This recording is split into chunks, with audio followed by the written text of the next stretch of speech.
Welcome to episode 83 of the Reptile Gumbo podcast. You sound so professional. I know. It's my radio voice. But tonight we can't be at full strength for more than like a week. Look, life is kicking me in the balls right now. And I'm not going to lie. Had Robert not been sick, I may have fought to take a nap, which turns into, if you know me, a 3 to 4 hour sleep. Is it bad that I don't know where this cord goes? But don't touch things. Okay. Don't touch things. Everything is working. Jesus Christ. Yeah, but Robert's feeling under the weather, so he's not with us tonight. But we are here. We are. I'm so tired. I took a nap when I got home. I know. I can't help grade. Can't help that you take forever to get home. God bless it. Third grade is just so exhausting. It's so fun. I love my job. I really I'm having more fun teaching this year than I think I have in the last 8 years of teaching. But holy cow, I'm exhausted. I'm so tired. So, you want to do our sponsor? I can. I know Robert's not here, but if you are looking for a high quality PVC rack, look no further than Lone Star Reptile Racks. They offer a variety of sizes for all types of snakes, geckos, rats, and more. You can even order something custom. Shipping is available, or you can plan to pick up at a Herps Reptile Show near you. Visit lsreptileracks.com to reach out to Lone Star Reptile Racks and place your order today. And if you listen to our last show, then you know that they also have other things than just racks. So if you come to a show, you'll be able to see more things that they have. What she said. Hello, Chris Sexton. He said hi, so I forgot to say hi. Oh, yay. Oh man, do I have to log into Facebook? You have to log in because I don't know who Facebook uses. I couldn't get it to work last time though. You gotta be smarter than the Facebook. God bless it. So also, if you are anywhere in the south east, I always forget directionals. Southeast, and I lived there. I grew up there. Southeast Alabama. Go by and see our friends over at Wiregrass Exotics in Ozark, Alabama. So if you're in South Georgia, North Florida, anywhere in that area, go by and visit the Ruas. I saw something the other day. They Sorry, that was really loud in the mic. I apologize. What did you do? I sniffed because I Totally didn't blow my didn't hear nose it at all. Okay, well that's good because I could hear it in my But now headphones. you've given away. Now everybody knows. Grossed me out. But the Ruas the other day were called in on a snake bite on their day off. For a snake bite? For a snake bite to identify a snake. I think. Oh. I can't remember if it was a cop or somebody got bit, but it ended up being a water snake.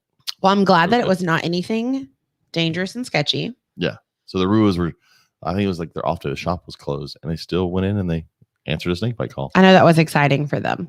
Yes. We had a call in the last couple of days that did not end very well for you. Did not end well. So there's a local group. This one woman has a local group here for people in the area to call or Facebook or whatever, and we can come and remove snakes. And I told her, look, add me to the list of people that can help remove snakes. And so I was. She tagged me in it. It was at I won't name the restaurant. It was at a place, and it was in their bathroom. So I was on my way to go get the snake from the bathroom, and I got there, and they said that they had killed it. They say it came out of the bathroom, and it went underneath the cart. And they moved the cart. And they rolled the wheel right over its head. Yeah. But when I saw it, I mean, it was destroyed. It was a small little earth snake. It was maybe 5 inches, 6 inches long. And we had to have missed being there in time by seconds. Yeah, it wasn't long. No. So that sucked. That did suck. I was even willing to volunteer my lunchbox for a removal container. Yeah, because we had nothing. Because we didn't. We're gonna remedy that. Yeah, we got to put something in your car, hook, or a bucket or a tub or something. We'll get it. So that sucked. But also, did you pull it? I already pulled it up too. Did you? I didn't know if you were on your A game or not. I did. Our other sponsor, Herps Reptile Shows. I pulled up the Herps Reptile Show. I'm proud of you, babe. I'm proud of you. So the next show is, they got New Orleans on here. That's not going to be the next show. The one that I have is Beaumont. I know, but on the website it says Conroe. Beaumont. I'm looking at the website. I am too. Then we're looking at two different websites. Well, then you're on the wrong one. I can't help it. I can tell you that I'm going to go smack our kid across the head if she keeps the dogs barking downstairs. Anyways, Herps. The next one is Beaumont, October 2nd and 3rd. So Beaumont, Texas. Make it out to Beaumont, Texas, October 2nd and 3rd. Temple, Texas, October 23rd and 24th. And then, again, this is the one I'm not going to, but Robert will be at the Amarillo, Texas show October 30th and 31st. That's the Halloween one. That is Halloween themed stuff. I'm really bummed we're going to miss the Halloween show this year because it was so much fun last year. Yeah. But I cannot take a Friday and a Monday off work It was to drive. so much fun last year because of people watching. That was great. There were some interesting costumes. There were some lookers. There were some nuns that I remember those. That I don't think the church would approve of. No, not at all. Not at all. That was interesting. That was in Beaumont. And then Lafayette is November 6th and 7th. And then there are 2 in December to wrap up the year. There's an Austin one December 4th and 5th, and Slidell December 11th and 12th. That is your last chance to get Christmas presents. But you can always go to the Herps Reptile Shop, which opens up when, Katie? November 13th. That sounds about right. 13th, 14th. We'll go with that. That's the grand opening, right? Yeah, that's all I got. That's the only date I got. Yes, the grand opening. I did not. Max, I didn't go to the Amarillo show. Max 6 asked in the chat, did y'all see the furry at the last Amarillo show? No, did not. I think I would have heard about that had he seen it. I missed that one, and I was there. I was not. He also said get a bucket and a gamma seal screw. That's the screw on the lid for the buckets. So you can do HOTS, like venomous snakes removal, and then you can screw the lid on and it's safer. Oh, It's a lot safer than when we did the 4 copper heads in that tub that we pretty sure there were 5 in that tub. Yeah, there may have been 5 in that tub. We had to keep taking the lid off of and they kept getting out, and that was not safe. Yeah, not at all. Anyways, also our giveaway this month. Don't forget to go over to our Facebook page and check out the giveaway this month. We are giving away 2 VivTech LED UVB light bulbs from VivTech. So all you gotta do is go over to the podcast page. There's a post pinned at the top. You'll see it. It says VivTech on it. It's got a big old picture. There's a question you need to answer. Answer the question and you're entered for the giveaway. And you can win 2 light bulbs of your choice. I just got 3 VivTech lights in yesterday. Yep. So I'm interested to see how they start. I've got them on my Uromastics, on my bearded dragon, and on my redfoot tortoise. I'm very interested. I was really excited they came when they did because the shipping when we ordered said they wouldn't be here until tomorrow. So they actually got here 2 days earlier than they were supposed to. They come with a cool little card that you can plant. I still haven't seen that. But yeah. I think our guests are ready. They're ready. All right. So our guests, I'm super excited. Max actually introduced you to them, right? I did. So let me go ahead and pop them onto the screen. There they are. I was the fade out. I love it. We have Lauren and Lauren. I type this wrong every time because I want to put a P in there, and there's not a P in there. Especially after COVID, everybody puts or autocorrect puts it right back in there. So it's Symton, Symton. Yes. Yeah, Symton. Yeah. We relate to Sean. It's Symton, not symptom, just like it's herps, not herpes. So yeah, honestly, we feel his pain. And try typing in Googling Symton at herps, and you'll get symptoms of herpes. Oh my goodness. Please don't Google that. Don't Google that. Or Google it and then post on the discussion board what you find. No, don't post any pictures. You don't want people posting pictures of herpes. Symptoms of herpes. That's not what you want. There you go. Fancy. Yeah. Well, a lot of dogs. Yeah. So, hello. How's it going? Lauren squared. It's going pretty well. Today was like a busy day. Tuesdays are pretty busy in the worm distribution industry, but we try to space it out. That is an industry I would not have thought to think of or say. Those are words I've never heard in that order. I love it. The worm distribution industry. Yeah, and specifically larvae, and or the user-friendly word maggot. I would say it's maggots. My dog is having a time, but he'll get over it. If you can hear in the background, that's fine. Ours are downstairs with our daughter, and who knows what's happening down there. So they're quiet now. That's all I care about. Because I messaged her and said your daddy can hear the dogs. So I met y'all at Conroe thanks to Max Hicks who walked me over there. Y'all do feeder insects, mainly the black soldier fly larva, which is just a fancy way of saying fly maggot. We have an example cup here. We brought one home. We came prepared. Yep, we came, and this is the larvae. Yummy. As you can see, they're better than Like, they're real hardy. They ship well. I'm not really great at this. And they don't have legs or wrap around you or squirt at you in defense like superworms. Yeah, so they're all around. Oh, it started on crickets and their legs and their stank. No, these are shipped in a scent-free absorbing substrate that we have crafted over 5 years of trying really hard. We started with coir, and it's just in appearance is not as pretty. It's more reminiscent of like just dirt. Yeah, or like the kind of maggots you don't want. Yeah, gotcha. So the black soldier fly larvae, those are the same thing when you go to PetSmart, and they're the what? What are you pointing? Calci grubs, calci worms. Yes, yeah. I was they have a hoping lot I wouldn't of have names. to see only myself for the rest of There we go. I was trying to get him. I was like, fix the camera. But those are the ones. Whenever you go to PetSmart, the entire cup is already dead in the fridge.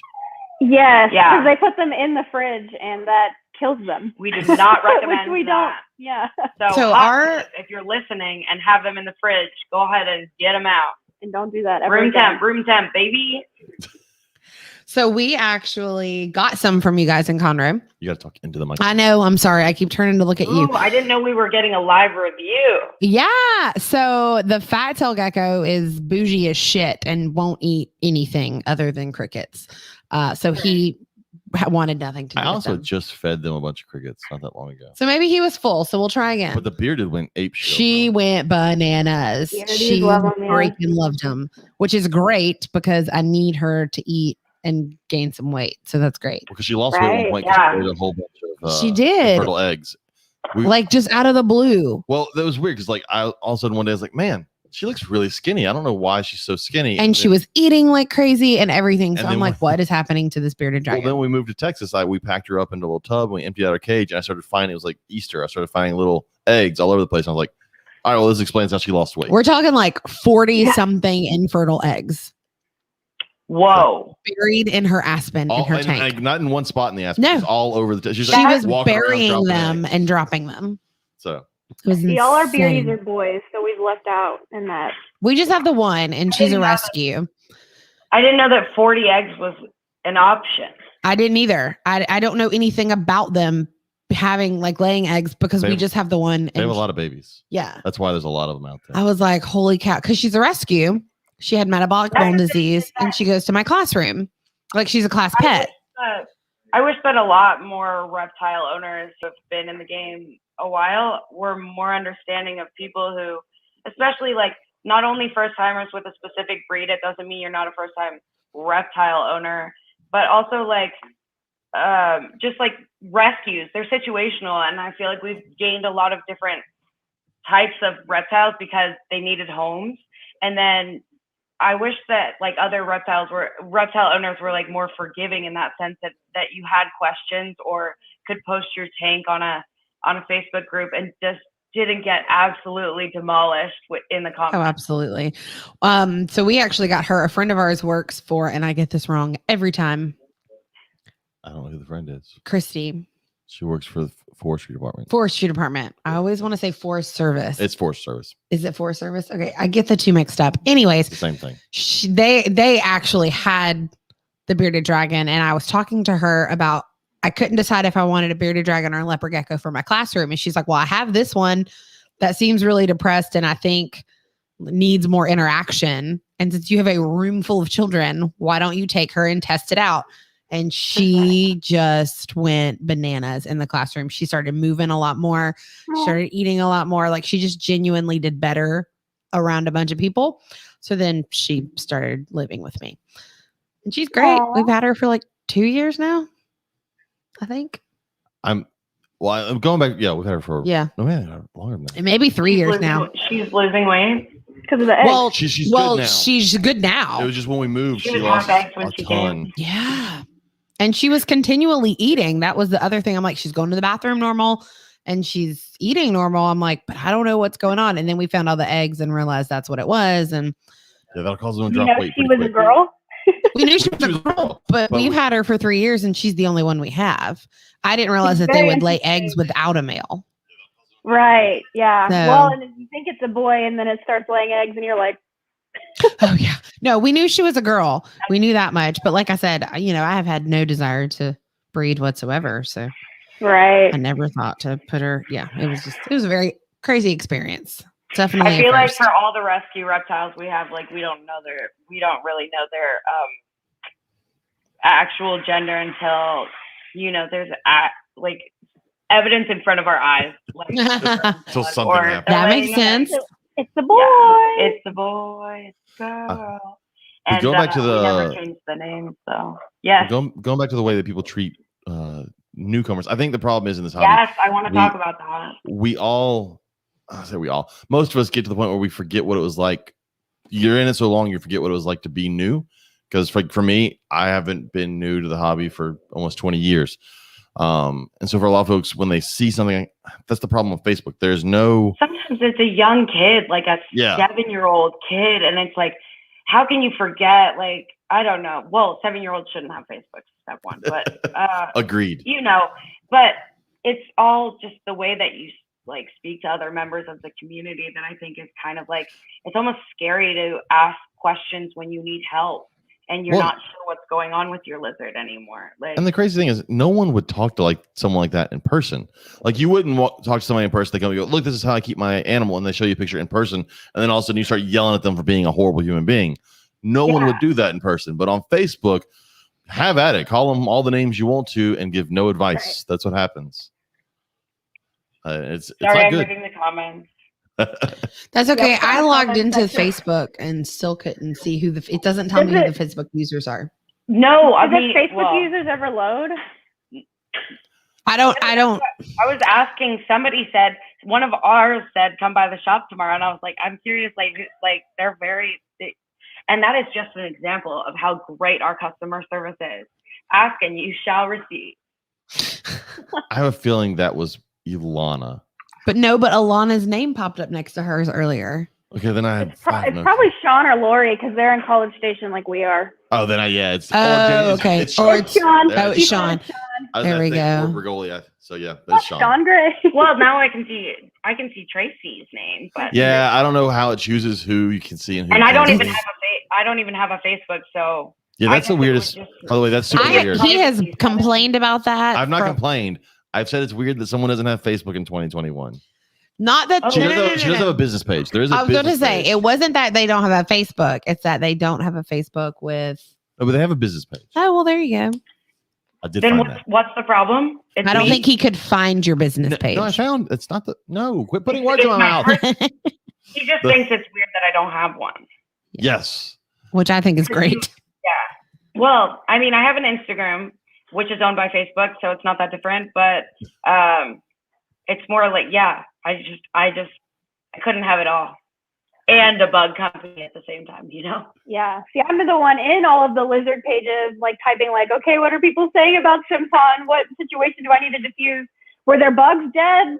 Did the post office lose the box? Okay, that's not our fault. So let me go and tell them we can replace it because we didn't send them dead bugs. They were alive when they left the warehouse. Yeah, and we have like some customer service people on Facebook that are amazing. And as soon as I found out that I was like that Symton was in capable hands, I was like, bye. That was literally the only reason I had one at the end. And I have lovely people working for it. I think they're all women. So lovely women working on the Facebook end of things.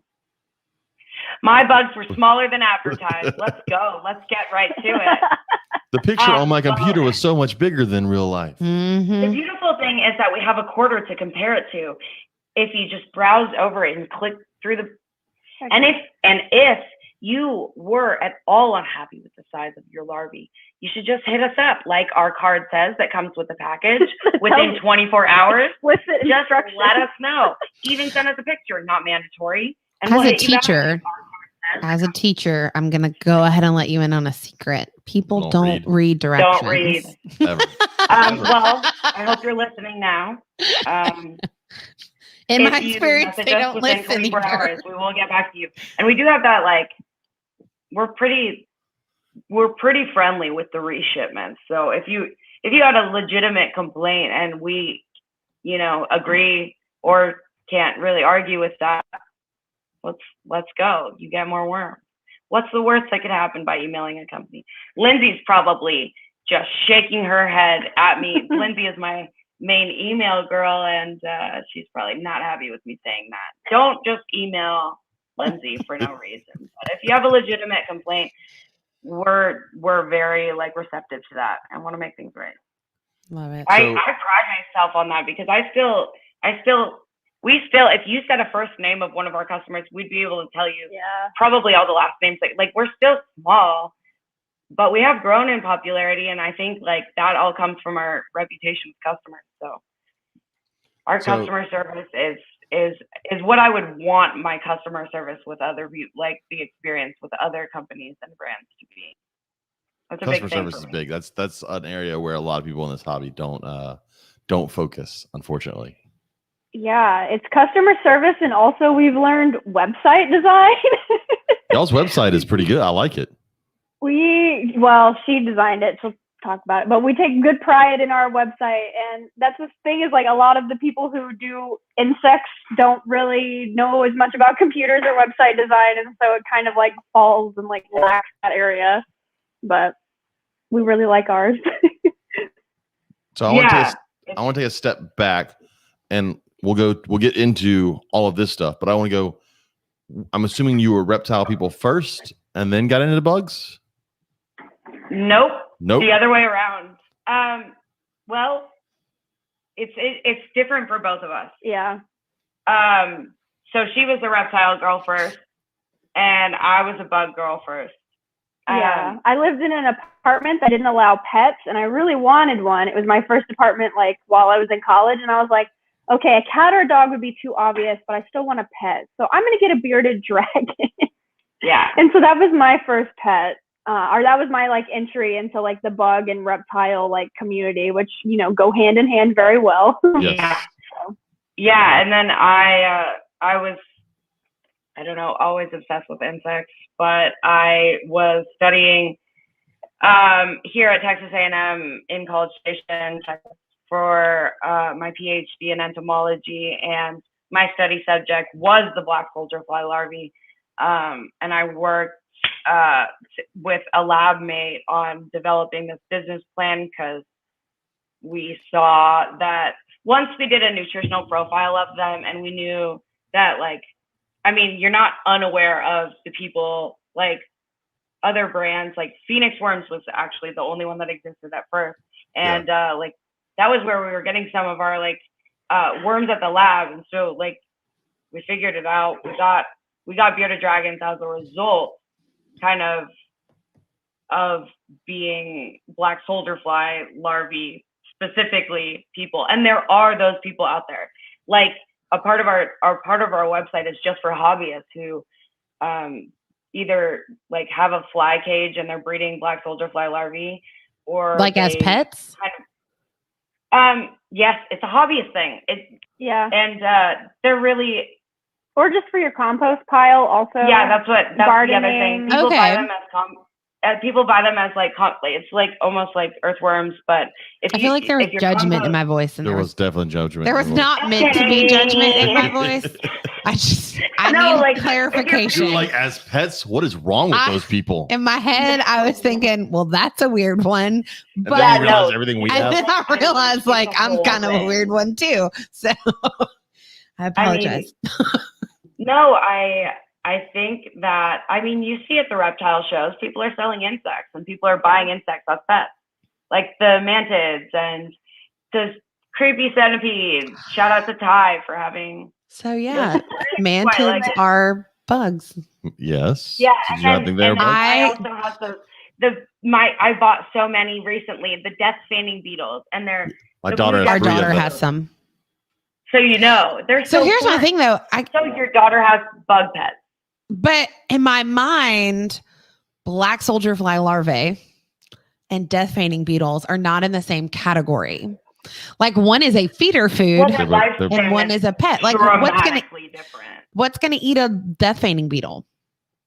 whatever's in the wild. will Another get some death fun. feigning beetle. I just had that happen in my own. Oh my goodness. Yeah. Yikes. So I need to tell her if one disappears. That's when I realized I needed to like maybe feed them more often. I didn't know until that happened. I know they're like gremlins. You can't get them wet. That's what I know about death feigning beetles. Uh-oh. Did we lose I think them? their headset's disconnected. They muted. And now they're muted. And we cannot hear them. Oh no. And I don't know if they can hear us. I don't think they can. The wonders of technology. Send a message. Here.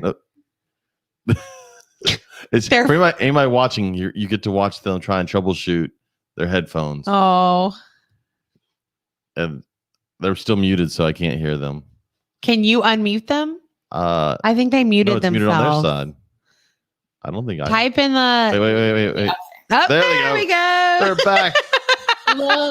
What are you talking about? Back from what? We You could have used that time for a quick ad or something. I don't I know. love it. It's We're way not- more. It's we're way more not fun that- to point I didn't know out you were leaving technology either, issues. We're not that. We have so many technology issues. It's fun to watch. I was somebody about to else suffer. say, when Especially you going were, live, it's very brave. you were cracking me up with, I don't know where this cord goes, and then you're like, Still don't know. touch I was like, don't touch any cords. What are you doing? You're touching the I cord. still You're don't know gonna. what.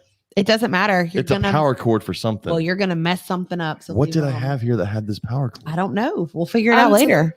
To the person talking smack on Apple products, it was probably, if we review the footage, it was because I tapped on it and it's currently falling out right now, and I'm scared to put it back in. And There you stick with go. that.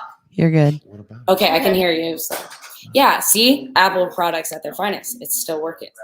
Yeah, I'm sure that's Max talking shit because that's what he does. That's Yeah, his we thing. can't see. It says That's- Facebook user. You know what? No. He's hiding Right. behind. He probably changed his name on Facebook to Facebook user. Yeah, Max Throwing me off. chicken shit.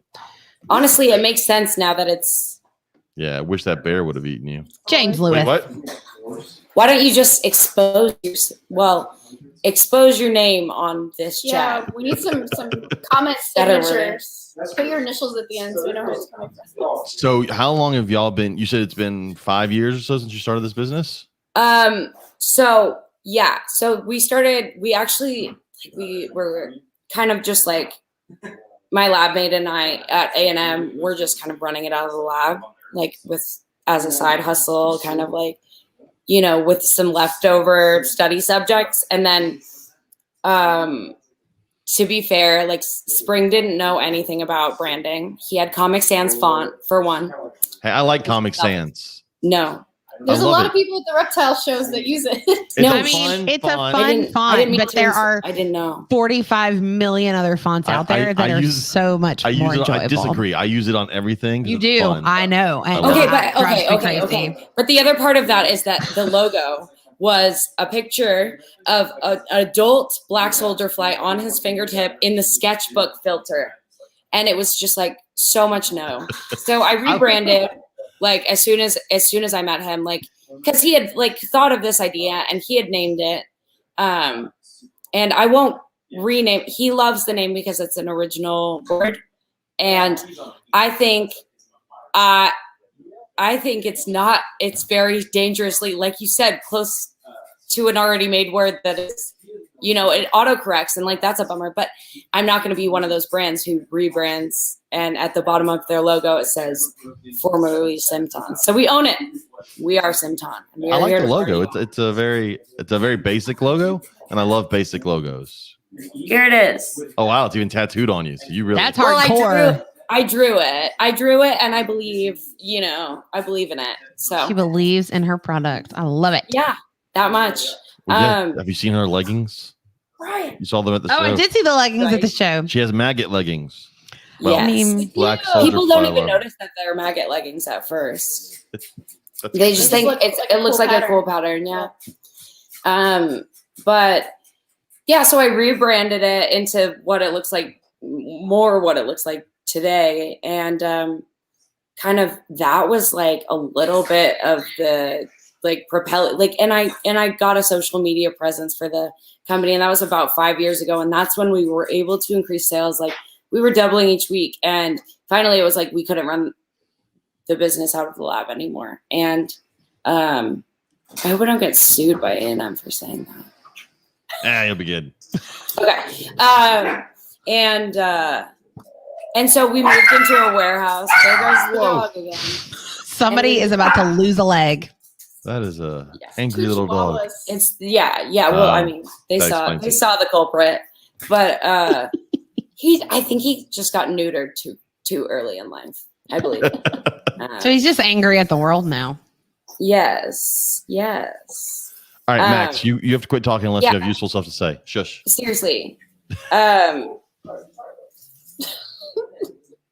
We do. Okay, I'll get to the Brian Kimball comment in a second, but before that, anyways, so we had to move into a warehouse, and since then, it hasn't been hard to grow with like, just providing the quality product that we do and like making it right each time, like with more knowledge out there about how you don't have to dust black soldier fly larvae because they already contain enough calcium, and just other things about like how well they ship compared to some other insects. You can store them at room temperature. They're just easy. And in most cases, well liked by, other than your picky little guy. So they're not the same as waxworms, right? No. Yeah, they're not. Waxworms are a caterpillar. They turn into a moth. Yeah, they're moths, and these are flies. The waxworms are very high in fat, aren't they?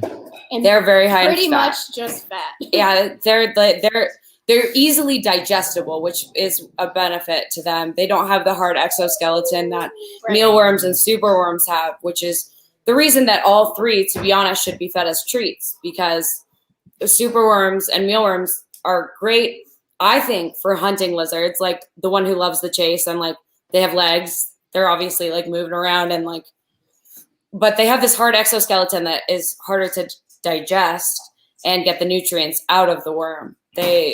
Otherwise they would be more like our larvae. Well, and I've heard horror stories, and I've never actually seen it. It's like, they're moving in the poop. Well, I've heard that like the superworms, if they don't kill the superworm, they can actually like eat through like throats and stomachs and stuff, because that exoskeleton keeps them protected inside the belly. Right. And I've never seen it happen, luckily, but it's just mainly with bigger ones, like the big ones. And the little, I don't think it would happen like a beardy, but maybe like a little gecko or something. Yeah, I'm just thinking about our albino translucent gecko that would never be able to handle an adult, like a big superworm. We don't really do superworms as much as we used to, mainly because they're hard to breed, aren't they? Yeah, you have to like put them in the dark.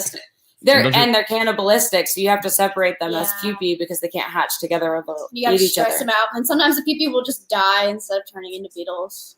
But they are really cool looking pupae. Yeah. And what are these? Superworms. Superworms, and they turn into beetles. Yeah. Yeah. And then same with mealworms, they turn into smaller beetles. What? I've had superworms that have turned into beetles in the bearded cage. And they don't eat them. Nothing eats the damn Nothing beetles. eats the beetle, but the beetles are great cleanup crews. They really, yes, sometimes, yeah. Because we had that happen. We definitely don't recommend the beetles because of like how hard their elytra, the wings get. Yeah, and oh my god, it has wings. It's a beetle. Do all beetles have wings? Yeah. Yes. Oh my god. They have a hard wing covering, and then underneath there's the that's wings called for flight. So they actually have every insect has 2 sets of wings except for flies, which are So just one set of wings. If there's bees or flies that mimic bees, and you're like, I don't know if this is a bee or a fly. Well, and how many sets of wings do it have? If it's only one, it'll always be a fly. But bees also look like they can look like flies because they have this like cool Velcro hook mechanism that makes their front and back wings attached, and they move as one. But that's beside the point. The point is, So back when I met her, I was a TA at the school in veterinary entomology, and her boyfriend at the time was my student, and he was just so sure that we needed to meet, and I hired her instantly. And since then, that was like 3 years ago, 3.5 years ago. 3.5 years ago, because it combined the insect and the reptile knowledge that we both had. She quickly switched her major from pre-med to entomology, the study of insects. Wait, pause. I need to know Reptiles. your parents' opinion when you went from pre-med to entomology. Really supportive. I would say her Yeah. mom was like all about it. I grew up with a single mom, so she really just supported me in any decision that I made that was like good, as long as That's awesome. Because Shout I'm out to imagining Deborah. there's a lot of parents out there who would have gone ape shit with the kids. Like, Wait, I was going what? to be a doctor. Instead of being a Right. doctor, I'm Oh. going to go work with bugs. Well, Shout that out. was- Wait, stop. Shout out to my parents. They're still mad I'm not a doctor, and I'm the president of this company, and I would have never wanted to do surgery on people. Just dissections of cockroaches. It changed a little bit because she would tell people and she'd be like, yeah, Lauren's at A&M. She's studying pre-med. She wants to be a doctor. And that had to change for like a little bit. And now she's like, yeah, she's studying entomology and running her own business. So. She grows maggots. Oh my god. Well, yeah. Oh, that's so hard in conversation. So I actually recently, I went to go visit what is that? I think we're good. Are we good? It I said just- y'all are fine. Okay. Yeah, sometimes when we touch it, Um, it goes doo-doo. This past summer, my niece turned 3, and it was. I went to go visit her, and I was talking to my half sister. I was talking to her family, and she's like, they're always like, "Oh, what do you do for a can't living?" just- And I'm like, "Oh, and we're eating, of course. We're having like pizza, Of course birthday you do. cake." So over a meal, they're like, "Oh, what do you do?" And I'm like, "Well, I sell bugs for lizards." And they're like, "Oh, tell me more about that." And I'm like, "Well, I sell maggots and roaches, and I don't know how in depth you want me to go because you're eating, but that's what I do." I mean, I think that is a great segue into talking about Eating black worms. soldier fly larvae or any insect as the future of food for humans. Oh, what's wrong? Oh, we're back. It's Okay, so we froze. it's No!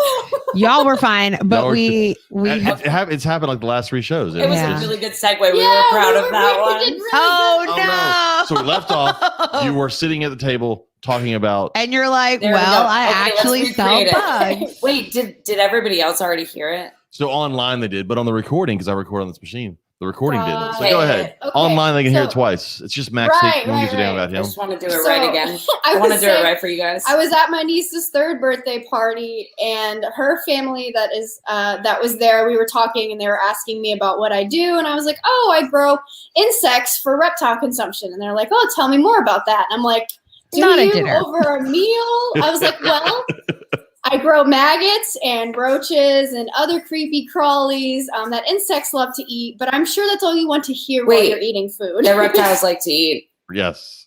Yes. We were following her. We were good. Oh, Yes. reptiles, yes, not insects. And then I said, that is a great segue into discussing the topic Our question. of insects. Oh. Can we hire her? Can we hire her? That was a Honestly, they're perfect the host. segue. We All right. yes, but then you Because missed it. he's the first horrible time, at and it- these segues. I'm great at segues. I'm not I good think at writing you set us up segues. for that. It was a bump set Which spike is good, because situation. usually people have to steer us back onto the conversation. So if we can do it ourselves, like we're it was doing our good. only I question love to it. get to, so we were. So bound while to he's hit it while he's sometime. pulling that I up, already we got it pulled up. okay. Well, that's fine. We're gonna pause. You say that like Oh, while he's we're pulling that up, like about I to don't go know how through to the run my own questions. podcast. Scroll up in the comments because we've actually had a couple of questions. Where am I going? Where am I going? Skipping all of No, Max's no, no, no. stupid stuff. Scroll back down a little slower. Max, stay out of the comments, okay? We want real. Keep real going. Oh, I did want to talk about Brian Kimball's comment. Because Yeah, stop right there. we had a story. We had a story about we Pause real quick. Is this about? Does this have to do with our question? our question. Yeah, Yes. the eating. Okay. So before you tell us that Favorite- story, I'll bring you back to it. I promise. Mealworms. I thought that was really funny. Mealworms are basically like the Big Mac of like the reptile bug food world. We call They them French use- fries. That's funny. So now they're the French fries. But we had someone ask what food source is best for tarantulas in your opinion. So like as far as a bug goes, what food source Right. do you think? I'm a fan of the dubia. I think that Yeah. tarantulas, because I would say tarantulas, because they're more, like I said, like hunters who like the chase. It's more stimulating. I just think that dubias Right. have like the They nutrients, crawl. and they have, you have to remember that reptiles, and each reptile is different, obviously, but reptiles versus spiders, the microbes in their gut and what they can break down is so different, to where like they can digest a lot of a harder exoskeleton. They're used to eating insects. So Okay. they- Sorry, I mean, I didn't Yeah. want us to get like so far past the question that we never came back to it.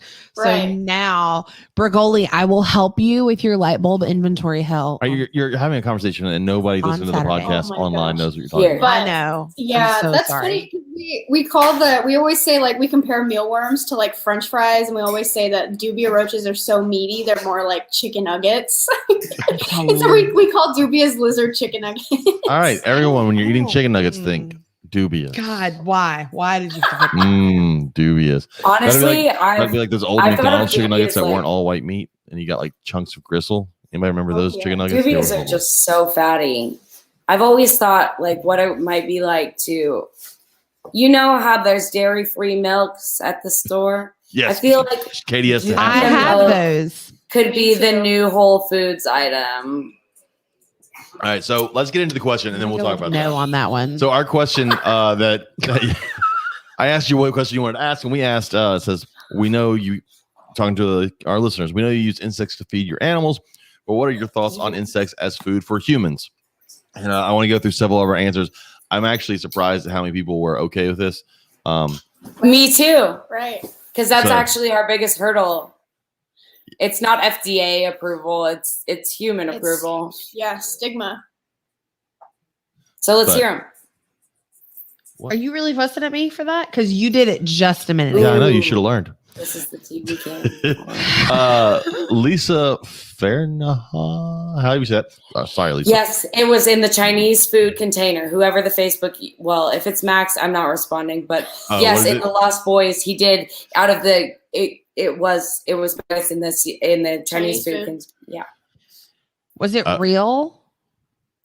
I'd have to review, but Yeah. secret Probably. like secret Oh, like that's sidebar.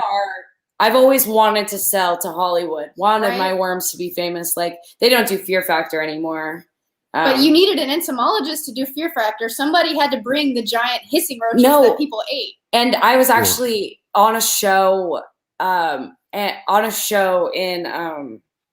in May, a game like a I don't know. It's an ABC show. I don't know how it's almost out this summer, but it's about me being a maggot farmer. But it's not like a show about me. It's like a game show. But my producer spoke with me and he said, while filming American Horror Story, like whoever was in charge of sending them maggots, fly maggots, let them all hatch, and like all hell broke loose across the Universal Studios because there were flies everywhere. And I was like, well, if we sold you flies, wouldn't we do would that. never let that happen. There's at least 3 weeks before our flies would actually emerge, unless you needed them to, because then we would give them to you with an exact. I had hatch a buddy in Louisiana when they shot whichever American Horror Story it was over there. Yeah. Season 3. So there's a Burmese python in there at some point, and it's his. So Oh, Beanie. Beanie. That's Beanie Burmese. awesome. I didn't know that. That's cool. Little Yeah. celeb. We'll have to watch plug. for it now. So Yeah, we'll rewatch. that's my one connection to that show. I tried to watch the first season. I couldn't get past. I the don't first do season. scary Couldn't do it. things. So Ooh, the I first don't mind season scary is what things. propelled us to sit through the terrible seasons. See, it's just I'm Rolling out, all for weird hashtag. shit, but that show was fucking weird. Love All it. So Lisa said, intellectually, I'm all for it. Much more sustainable than clear cutting the Amazon for hamburgers, but actually doing it, it would probably be easier to just go vegan. All right, those words sound horrible. I'm never going vegan. That's Lisa. Don't even play like that. That's gross. Also, Bacon's yeah, amazing. I mean, there are good plant proteins, but I don't know what to say to a vegan. I never have. They're wrong. That's that's So- what you should say to a vegan. I've never known what to say in argument of meat, like, because they've decided not only like no veg, like not No only no cheese. meat, but like They won't no eat cheese. no animal products, Right, and I'm you not gotta have sure. cheese. Like, I'm sorry, vegans, cows need to be milked. Like, it's not hurting them. It's not like a crime. Like, it's not some crazy meat industry. I get like it's crazy. We've seen horrific shit, but sorry, stuff. But I mean, those ninnies. Those animals need to be literally pulled, only right? exist because we made them. So like, it's not like we went out and we found wild cows and started milking wild cows. It's 2021. Every cow and pig you find exists simply because we domesticated it a long time ago. And that's Max, the former vegan. We're no longer reading any Facebook user comments out loud. If you would like to register your name in the comment section, let us know, and we will talk to you. So part of our like new employee initiation is we like to have them tried our dried larvae before, and they haze. So you're hazing. I say that's a fraternity or I was sorority. about to introduce it as we do not haze at Symton. That's illegal. There's no pressure. That's illegal. I love it. If you want to work here, you must eat this bug. No pressure. But honestly, they're not that bad. It just tastes like unflavored Fritos, and so we're just like, well, nothing has ever been. Here's my argument. Nothing has ever been good when someone goes with "it's not that bad" ever. Not in a million years. I wouldn't have said that. But I wouldn't have said that. She just like, now you've scarred her. She'll never say that again either. It actually is like a very, not only like so much more protein than a sunflower seed, but it tastes like if you season it correctly, you like, which you we never sit have in front of a movie and just like munch on them. So yes, I had cookies. I had chocolate chip cookies that had crickets in them. And I swear to you, I thought that it was like peanut M&Ms. Right. But like that's what it tasted like to me was peanut M&Ms. Yeah, but that is taking away all the texture of a cricket, all of the. Yeah, I'm okay with that. You had, and it's gone through an oven. Like that's not really like, I so support you. You've eaten an insect, sure. But there's a lot of judgment in her voice. there we go. We're volleying here. It's a fair match. No, I'm not saying like, but I mean, I don't recommend eating like crickets would freak me out. I would probably have to floss and you'd find little legs, but. And people who are allergic to shellfish actually can't eat crickets because they're so similar. That's which would make them unkosher. Yeah. So the Insectarium in New Orleans, before they closed, they actually had a sign. They had a cafe where you could go in and try like all these different things. And they had a sign that said, if you have a shellfish allergy, we do not recommend that you consume anything here. Well, it's the chitin. It's the science protein. It's the chitin in the shell. It is. It's like evolutionarily, like the way that they don't have a skeleton. They have the exoskeleton made of chitin. And I just taught that to my kids, so I know. Did you really? Yeah, hey, boy. Very cool. So let me read a few more of these answers. It's a lot like keratin in nails and hair. Yes. But Dominique DeFalco said she's fun fact, chitin is actually, it's found in our black. I'm sorry. We don't need a podcast host. It's so fun to see someone else give you so much shit. I'm gonna talk, y'all. Dominique says she's eating ants, mealworms, crickets, and grasshoppers. It's a good protein source, and a lot of cultures incorporate insects into everyday foods. I will say that's a good point. It's really the Western world that is so unaccepting of them. Well, I brought roaches into my classroom when I taught them about chitin because I'm like, the crunchy sound you make when you step on a roach, it's this. So I had dubias this time. Normally I like to have pictures. Did you step on them? No. But okay. I just showed them. Okay, I get it. Yeah. I get it. And so then we talked about bugs and something. I said something. What was it? I said that the rest of the world tends to eat bugs. Someone goes, well, that's weird. I said, well, we're the weird ones. We're the one country that's like, no, we don't do it. With that said, and as we get through this, I'll go and say, I'm never eating a fucking bug. I'm not doing it. No. I'm okay. I'm okay admitting that he won't. It won't happen. He won't try them. No. That's funny that the first person who ever, to bring it back to our vegan conversation. Amazing segue. Back. The first person, so we've only had 2 employees total eat an actual live worm that wasn't, and the first dried. One, unpressured, we didn't ask her to, we didn't even bring up the idea, and she's like, I will do it. I will eat a live bug. And we were like, okay. So that may be the way to go. You shouldn't hire this person. Wait for the punchline. She identified as vegan. So she assumed I'll that eat the larvae. She's like, the larvae doesn't have a face. Does it not like... Did she not did it not click with her? She ran an Instagram talking about vegan meals. Yep. That's because vegans don't want to eat the cute fuzzy shit. That's what they don't want to eat. because it's adorable. But the maggot to them wasn't adorable. Vegans are the ones who denied cheese. That means you're so committed to anti anything related to animals. Yeah. I love that any vegan listening right now. But like you're eating a moving thing. Yeah. That should be so anti like what you're used to. But that's not the point. Anyway. And then the second employee. I should not have eaten dinner before this podcast. Hey, boy. Yeah, you eat ramen. That's like worm. And it was very worm-like. Yeah, we didn't make the comment at the beginning. But now. Oh, wiggly worm-like. But yeah, we've had another. Actually, I don't know if we like PETA might call us or something. Forget PETA. Yeah, so we had another employee eat a hornworm, but a big one. Ooh, that's juicy. That's way too juicy. The size of your finger. And someday, if I've gone through and checked out all the legal ramifications, I will post that video. But just hear me out. This happened, and he also ate a black soldier fly larvae, and he'll tell you himself that black soldier fly larvae like are the move. I mean, over a hornworm, but I feel like the blue colors should have turned any organism off.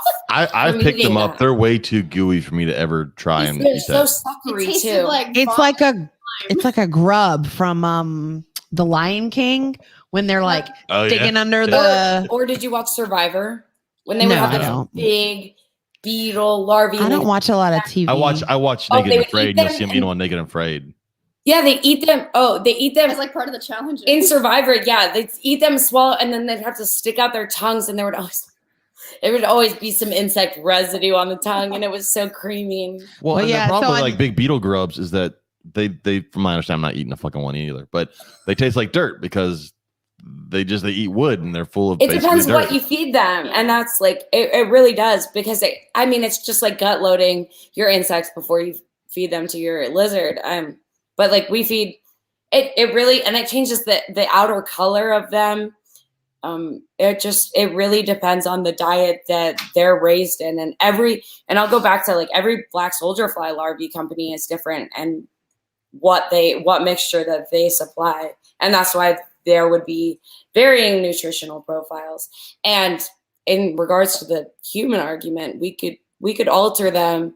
So right now we have them high in calcium because we want to, because that's good for lizards. But I mean, when it comes to like, if you wanted to just amp up without even genetically modifying them, it's just what you feed them.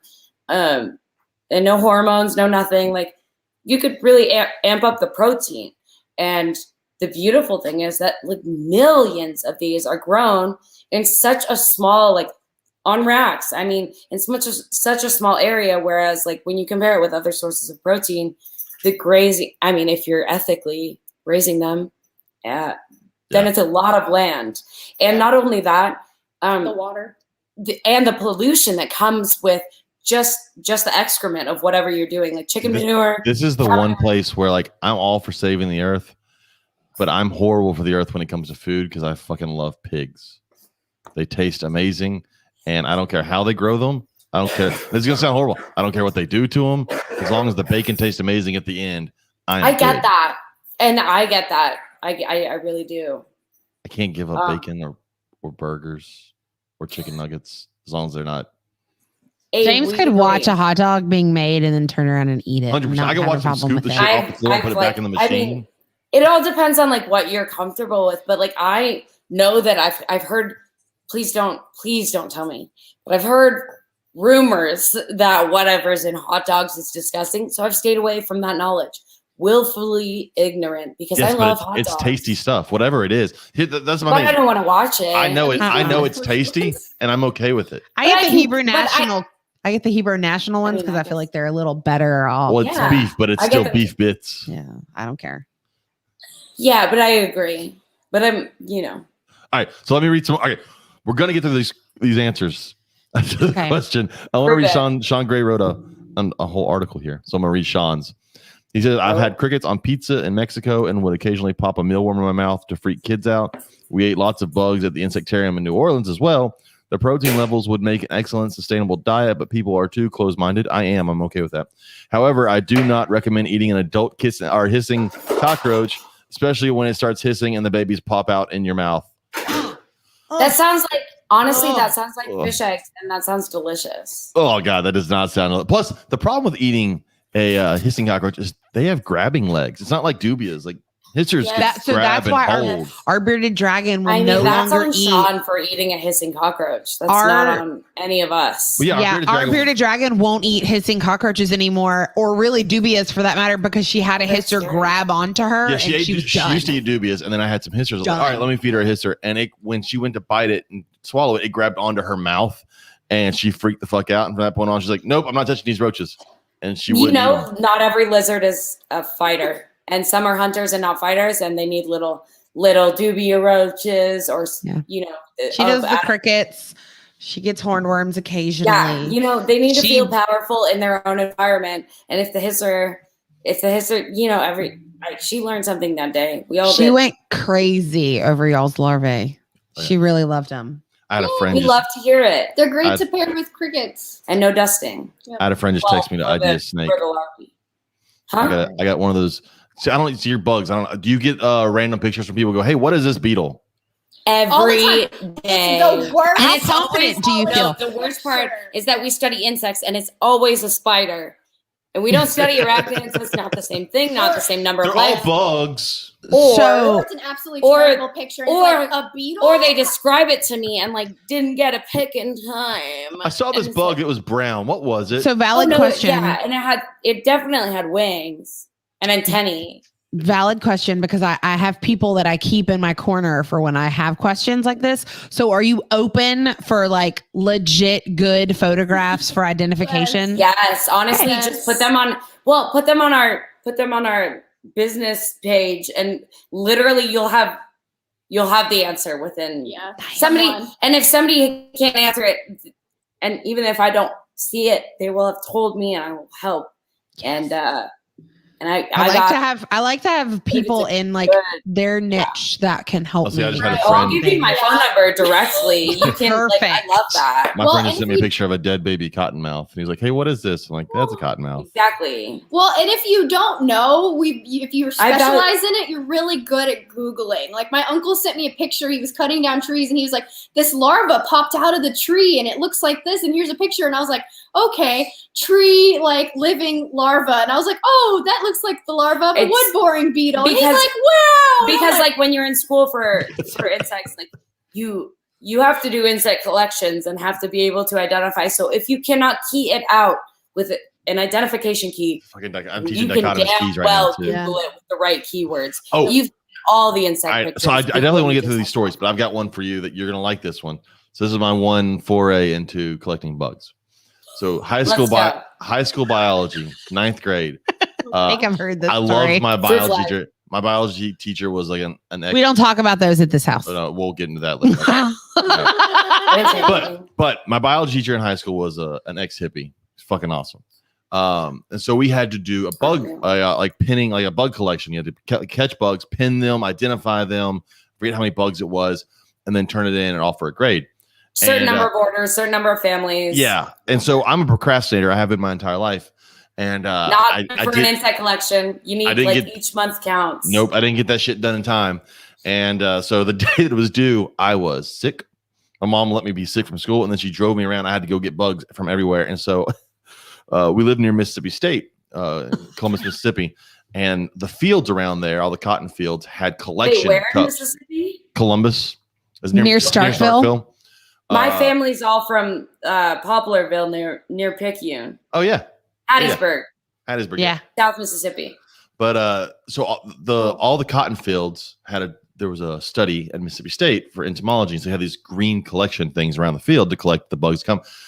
And I probably threw off their study because I went to all those fields and dumped those cups out and took them home with me so I'd have the bugs for my collection because I needed bugs. You just ruined some grad students' I fucked it up as a kid. Day and project. I did. So, but I knew I was trying to get bonus points for my teacher because I was going to be late. So my teacher, he also loved to work on VW bugs and stuff. So I cut out the foam board that was all pinned to as a Volkswagen bug.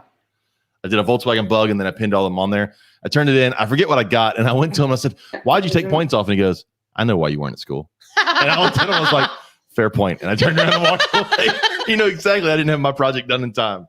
But that was my bug collection. If you teach collections, like I've been in, I think 3 to date collections classes, and there's not a single person who isn't, because you have to have labels on those pins, and you have to have them all kind of looking like you've been doing it the whole time and facing the same way. And there's points that they'll, like, I mean, especially in grad school, they'll take off point for it. Like there's point reductions for. We lost your volume again. Technology. Or did we freeze again? Did we freeze again? I don't know. But they give me a chance to go through some of these. No, they're still moving. So Yeah. it's them. They muted again. So they got to unmute it. There they are. It's just bad internet. It's like. We thought it was us again. the It's whole okay. Let me get through this and then we'll go to more stories. All right. Graham Battison, to our answer to our question, said it's coming. It's exponential population growth. They can't hear us. They can't hear us? But Okay, well, I'll still read this. It says, No, I it's can hear coming. you. Oh, perfect. Exponential population growth. Insect flour will be a staple protein additive in the not too distant future. Graham, I hope you're wrong. Austin Warwick said, I don't see a problem with it. It's like anything else. It's all about proper handling and preparation. I agree with that statement. Gonzo said it's like eating a crunch bar. Just sounds horrible. James Ware said, well, supposedly dubia roaches are perfect for human consumption, but I could not do it. I couldn't do it. They're very gooey. Darren said you can saute damn near anything with some rice and onions. I would try it. Also, chocolate can make the pungent taste of insects.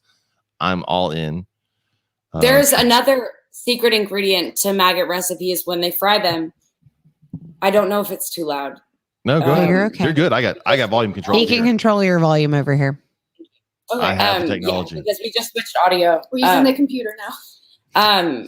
But it's whiskey. You fry them with whiskey, and yes, another like something to keep in mind when you start to fry up larvae is they pop all over the place. But I actually have made this amazing recipe with black butterfly larvae, whiskey, a little bit of olive oil and garlic, and over rice, and the textures combine, and it's all like kind of fried ricey. And I think you misunderstood really the good. directions. The directions are. Oh no, I can hear myself talk. I can hear myself on their computer. That's what it is. Yeah. Hold on, let's try this again.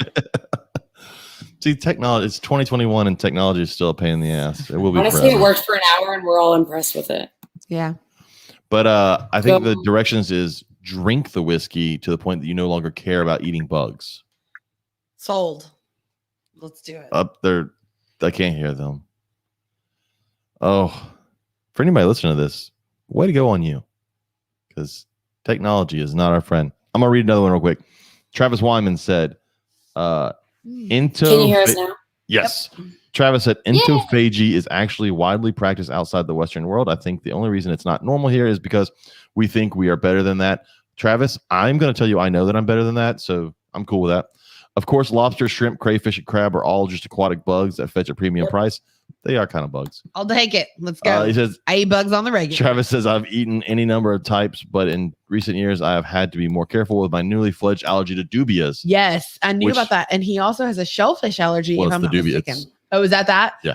Yeah, because I know, because he can't eat crawfish. Yeah, because like I still eat crawfish and I'm fine, but the longer we kept dubias, which I don't keep them anymore, but the longer we kept dubias, the more whenever I'd have to clean the tub, I'd itch and my allergies would act up, and it's so worth it. Dubias. Depending on the severity of the allergy, yes. If you're allergic to dubias, I feel please don't take that as recommend like medical. Like no, because I break out in hives when I drink alcohol. I'm not a doctor, but no, we would still have dubias if somebody wasn't afraid of them. Sorry. You know what would be great for that? Deal with your own stuff. You didn't tell me that you needed like one of our simple scoopers. They're great. I hate. We have one. Honestly, it saved my relationship with dude. Like that's the one thing that Katie still won't. I put my hand in the container. Wait, what? So she won't. If you can give me that on a 6-foot pole, then I'm okay. Yeah. No, I get it. I have to be within a foot proximity of it without plexiglass between me, I'm not okay. Well, she also threatens me when I used to feed them, like if they got loose in the cage. Have you seen the babies? The babies don't freak me out because they make me think of ice. That's what taught me that like it reminds me a lot of roly polies that. But like, then it hits a stage. They hit that roach stage. It And then depends. there's no more. It depends if they're like if they're a chonky female, like not into it. If they're a male at all, like those wings freaked me out. And then I mean the middle size, I can't either. If they And you know Our what? daughter, I love bugs. I don't, and a lot of entomologists do not like roaches. She doesn't mind them. She has scissors. She has to. The only time is that us? Is that fucking internet? I don't know what it is. I think it's ours too. So the only time that James has ever been allowed to go anywhere with our daughter by himself for like an animal event. It's not the only time. Anyways, I'll tell the story because she wasn't there. It was a bug day event. Oh no, I don't.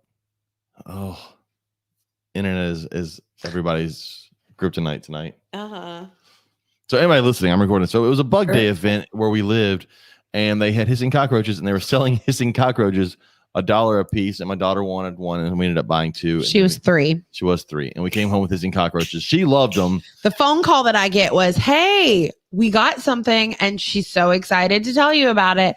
And he puts our 3-year-old on the phone, and she goes, "I got roaches." I was like, "Put your daddy on the phone right now." James gets back on the phone. I kid you not, I will find this photograph. That cockroach, because she was 3, it was as big as her freaking hand. That was when she had the cast. She had a cast because she'd broken her arm. She had 2 hissing cockroaches for pets for like 3 years. She kept those things alive for 3 years. Yeah, but no, that's when I also found out the babies were small enough to get out of the screen lid. She would do programs. When we would go do education programs with our reptiles, she would hold her cockroach at the age of 4, 5, and 6 and do educational talks on her hissing cockroaches. That's awesome. And I would stand on the other side of the room in case she She's the reason I found out how what's that is like the noise. She taught me that. Yeah. Okay, wait. Brian Kimball has a good question. All right, go with it. I want to try an alternative to crickets, but I don't know what my pet will like. Do you guys do samples? We got you one better. We do flights. And that is the best time. Oh, no, wait. All it said was we and then you paused.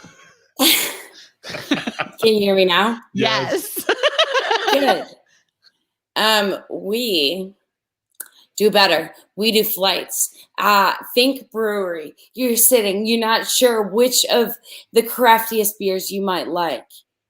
You get 4 of them for the price of about 1-ish to 2 in the insect world. Craft insect. So, insect flights. And the pun is not lost on us. Oh, I get. But the internet is going in and out. We heard all of that. We're good. Mm-hmm. Cool. No, you guys, we just go black sometimes. And so the pause was not even only for dramatic effect. So where can they get these insect flights? Our insect flights are available on our website, which is Symton BSF or Black Soldier Fly. SymtonBSF.com. You go, you look, you'll see insect flights. There are 4 different types of insects included in your insect flights. Oh, there's insect dubia flights. roaches. They're currently on sale. According to the website.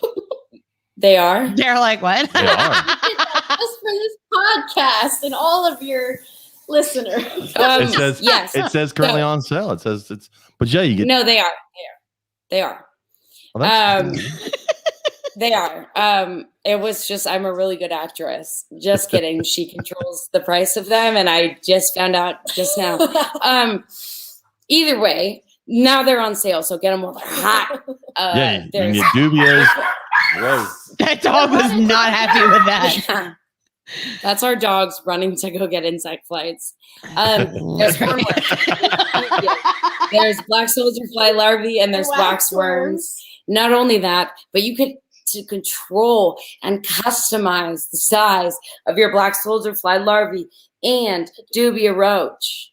And based off of what you order in that size, we'll kind of like choose the best like hornworm in our cycle that like will match the rest of that. Same with waxworms.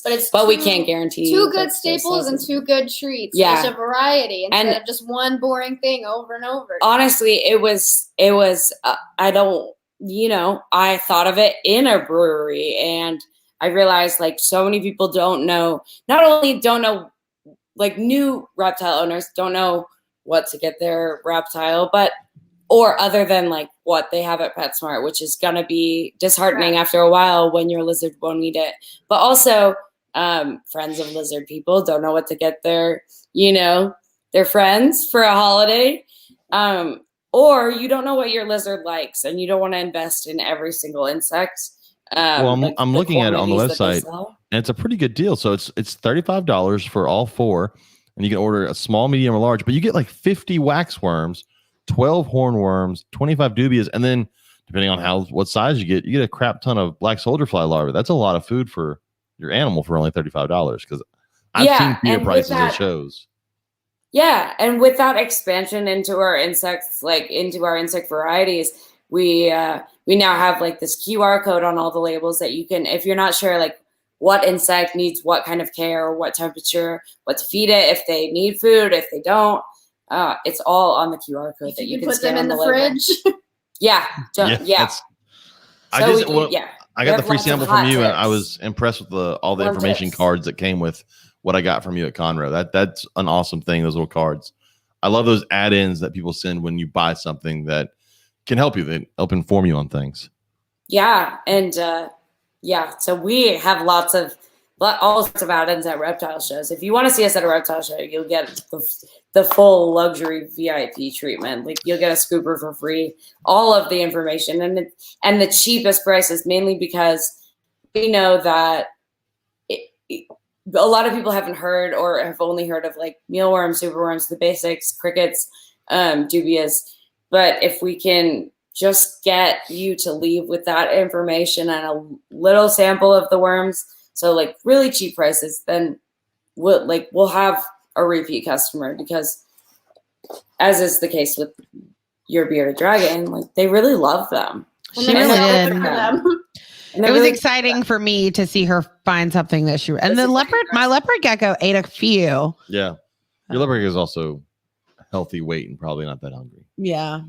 She's good. That's good too. I Congratulations. say healthy. Ours is not. Quotation. She could lose a few grams. Oh, ours is not.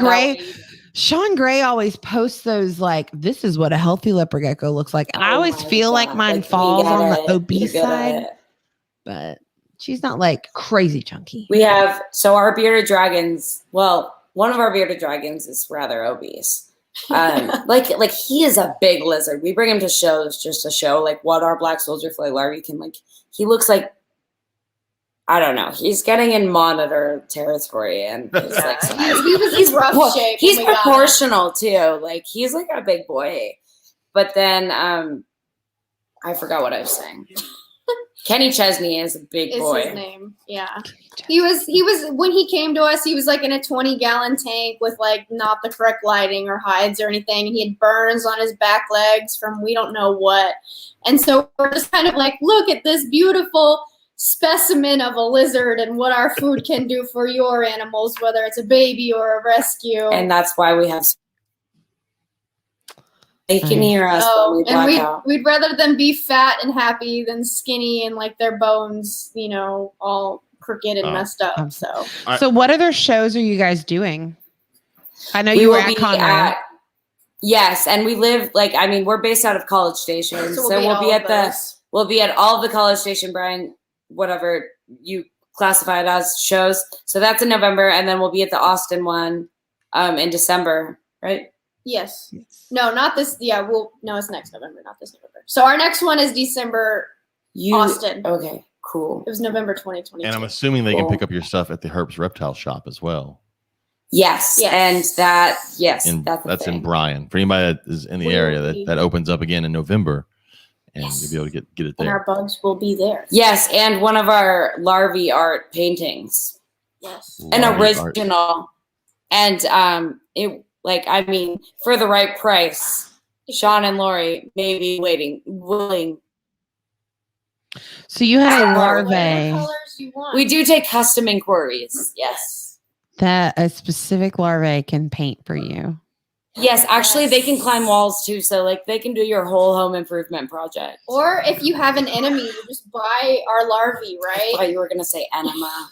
I thought she was gonna say an Do enema. not, all right, you might listen. Do not put soldier fly larvae inside of you. No, No one here is enemas recommending that. yet. So when they're wet, they can scale anything. So like during the winter storm, when our AC wasn't working and it got really humid, even though it was cold, they like I'm worried about where this is going. Okay, just They the walls. scaled our No, living it's room I'm and, just like, laughing at my own jokes. it was like a horror film. But if you hate someone, you can buy our larvae, get them wet. They'll scale everything, their walls, and then once they come They make down, little snail trails Yeah. and then rain larvae. and then eventually they'll come down. Or- but then they're gonna pupate. Do you know and a turn friend into getting flies. married? Do they need a rice alternative to throw at the end of the That's fucking ceremony? horrible. Oh my god. Do you have a friend that you hate that's getting married? Jesus. Throw maggots at them. So like, Yes. yeah, we sell canned insects too, which I think I is saw a good that. market. Like there's certain situations where you want, they last Gooey. 3 years on your shelf. And so for those certain They're times good in a when pinch. Texas freezes over and For you some can't get reason. live That never insects happens. or drive. No, never. That would be when hell freezes over. No, like I said, in February, we couldn't get live insects. And if you had the cans, or at least 1 to 2 different varieties, we sell 8. Now 7. We sold out of scorpions. You can buy them to keep on your shelf for up to 3 years. What's up, DB? You only have and 6. You also sold out of silkworms. 6. 7. You sold out of silkworms. He's on your Oh. website. Good to know. I'll go put more in stock. Yeah, that's no worries. We have silkworms. Just helping you. No, I I don't really- think he was looking at the camera. I was looking at the cans of stuff that I can order. No. Look, in case we No, ever run out yes. of food, we can have canned dubias. Boy, don't even. They're well. So yeah, that's the other thing that we market it as is if you want to bring friends, at the reptile shows, some people don't have lizards, and then the conversation kind of dies. So it's like, well, do you want to prank your friends? Oh my god. Canned insects. Can mealworms? Oh, Can This is- dubias? This is every Can mother's silkworms? worst If we put them nightmare. back in stock. Or dream.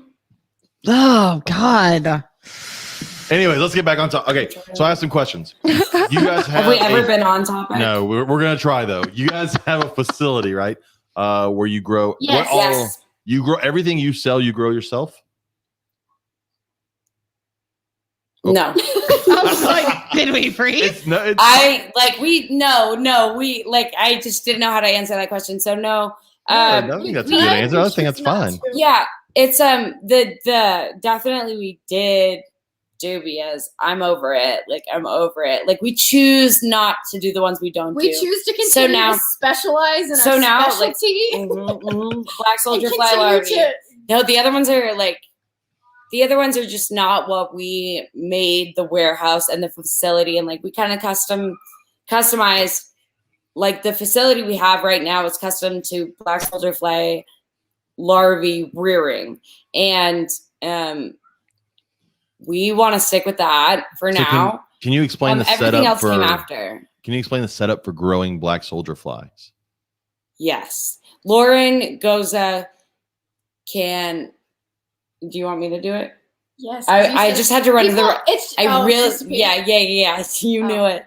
You can either stall or answer I it. can stall.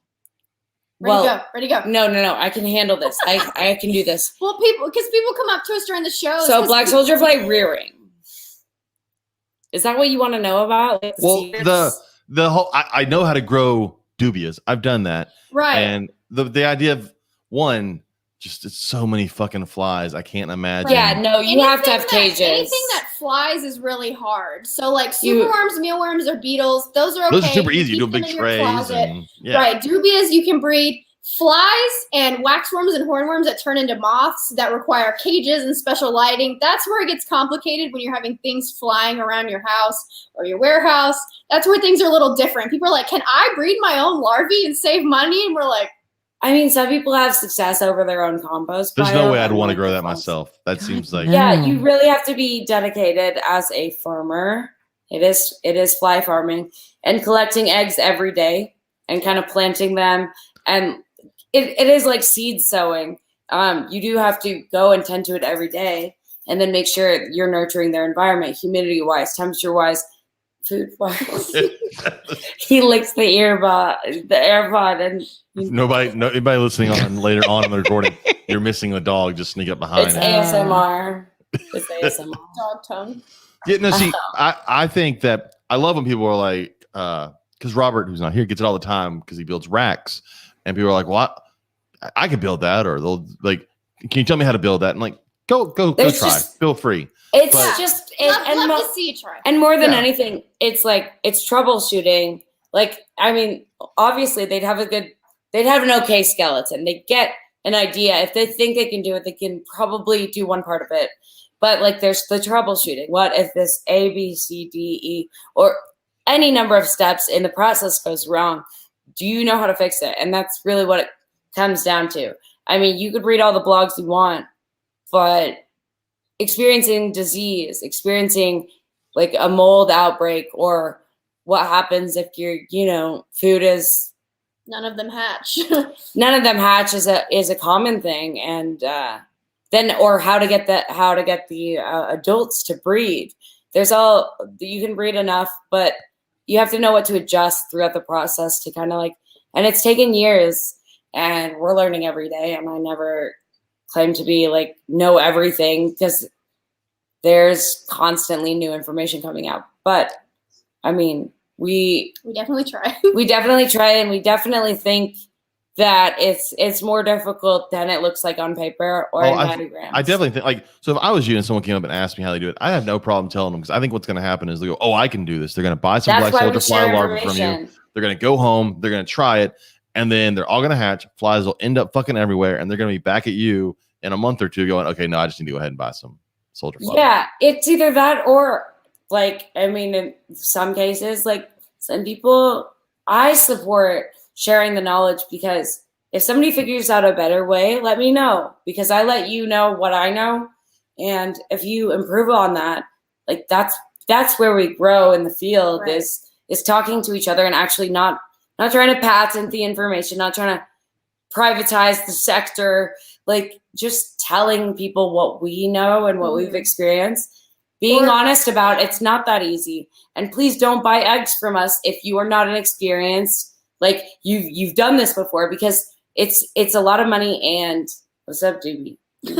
Or you have a lot of ADD. success and you talk about it, and like we were talking about with like the eating of the insects, it breaks the stigma. So then you have success with your colony, and you tell your friends about your colony, and maybe they want to start some, or they think it's interesting. And so it just like there's not a whole lot of negative stuff that feedback. Yeah, raising hornworms is Gina in the chat says she tried her hand at raising hornworms and said, "Nope, never again." Yeah, I think Gina and I are in the same boat, because Gina and I are to the point in our lives where we will 100% pay you to do the work for us, and we'll just take. I mean, We'll just take and feed. Like, and yeah. it's honestly, and the other part is like, I mean, if you want to make I don't know, it depends on what your interest is. The people wanting to make businesses out of it, you have to be prepared for the like amazing amount of loss that you'll have to cover for, because like, especially with hornworms, if you're shipping them and doing anything other than handing them to the person in person, it's like a venomous sale almost. Like, walk them to the door, make sure they get them in their home, in their car, okay, and then it's out of your hands. Because if you're shipping them all over the country, you're gonna have dead worms, and you're gonna have to deal with like the losses in your company over dead worms. So. And angry people, because they're passionate about their animals, they want to feed, rightfully so. Yeah.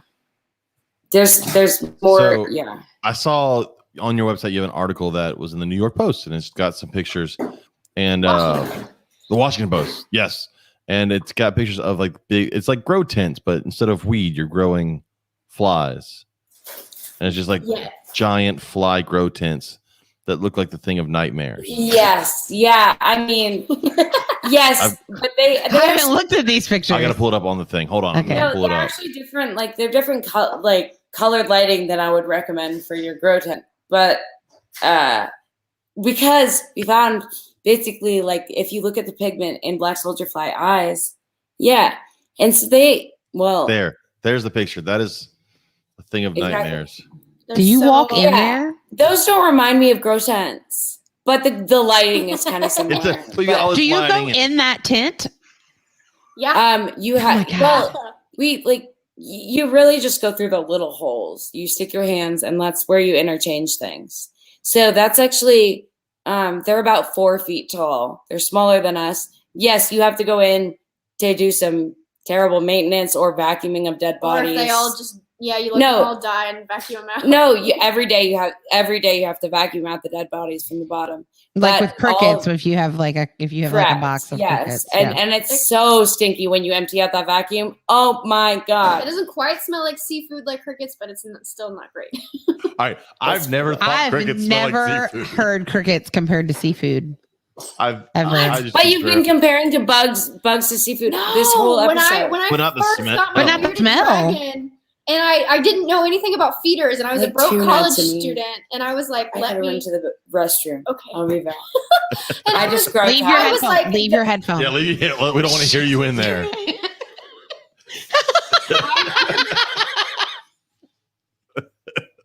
I had just gotten my beardy, and I was like, the more insects you buy, the cheaper they are. And I was like, all right, I'm going to buy a bunch of crickets, and I'm going to keep them in this bucket, right? Yep. And like the more I have, the more money I'll save. Yeah. And over time, they started to die, and I was like, it smells like the beach in this bucket. Oh, it smells horrible. I can't stand. It doesn't smell like that to me.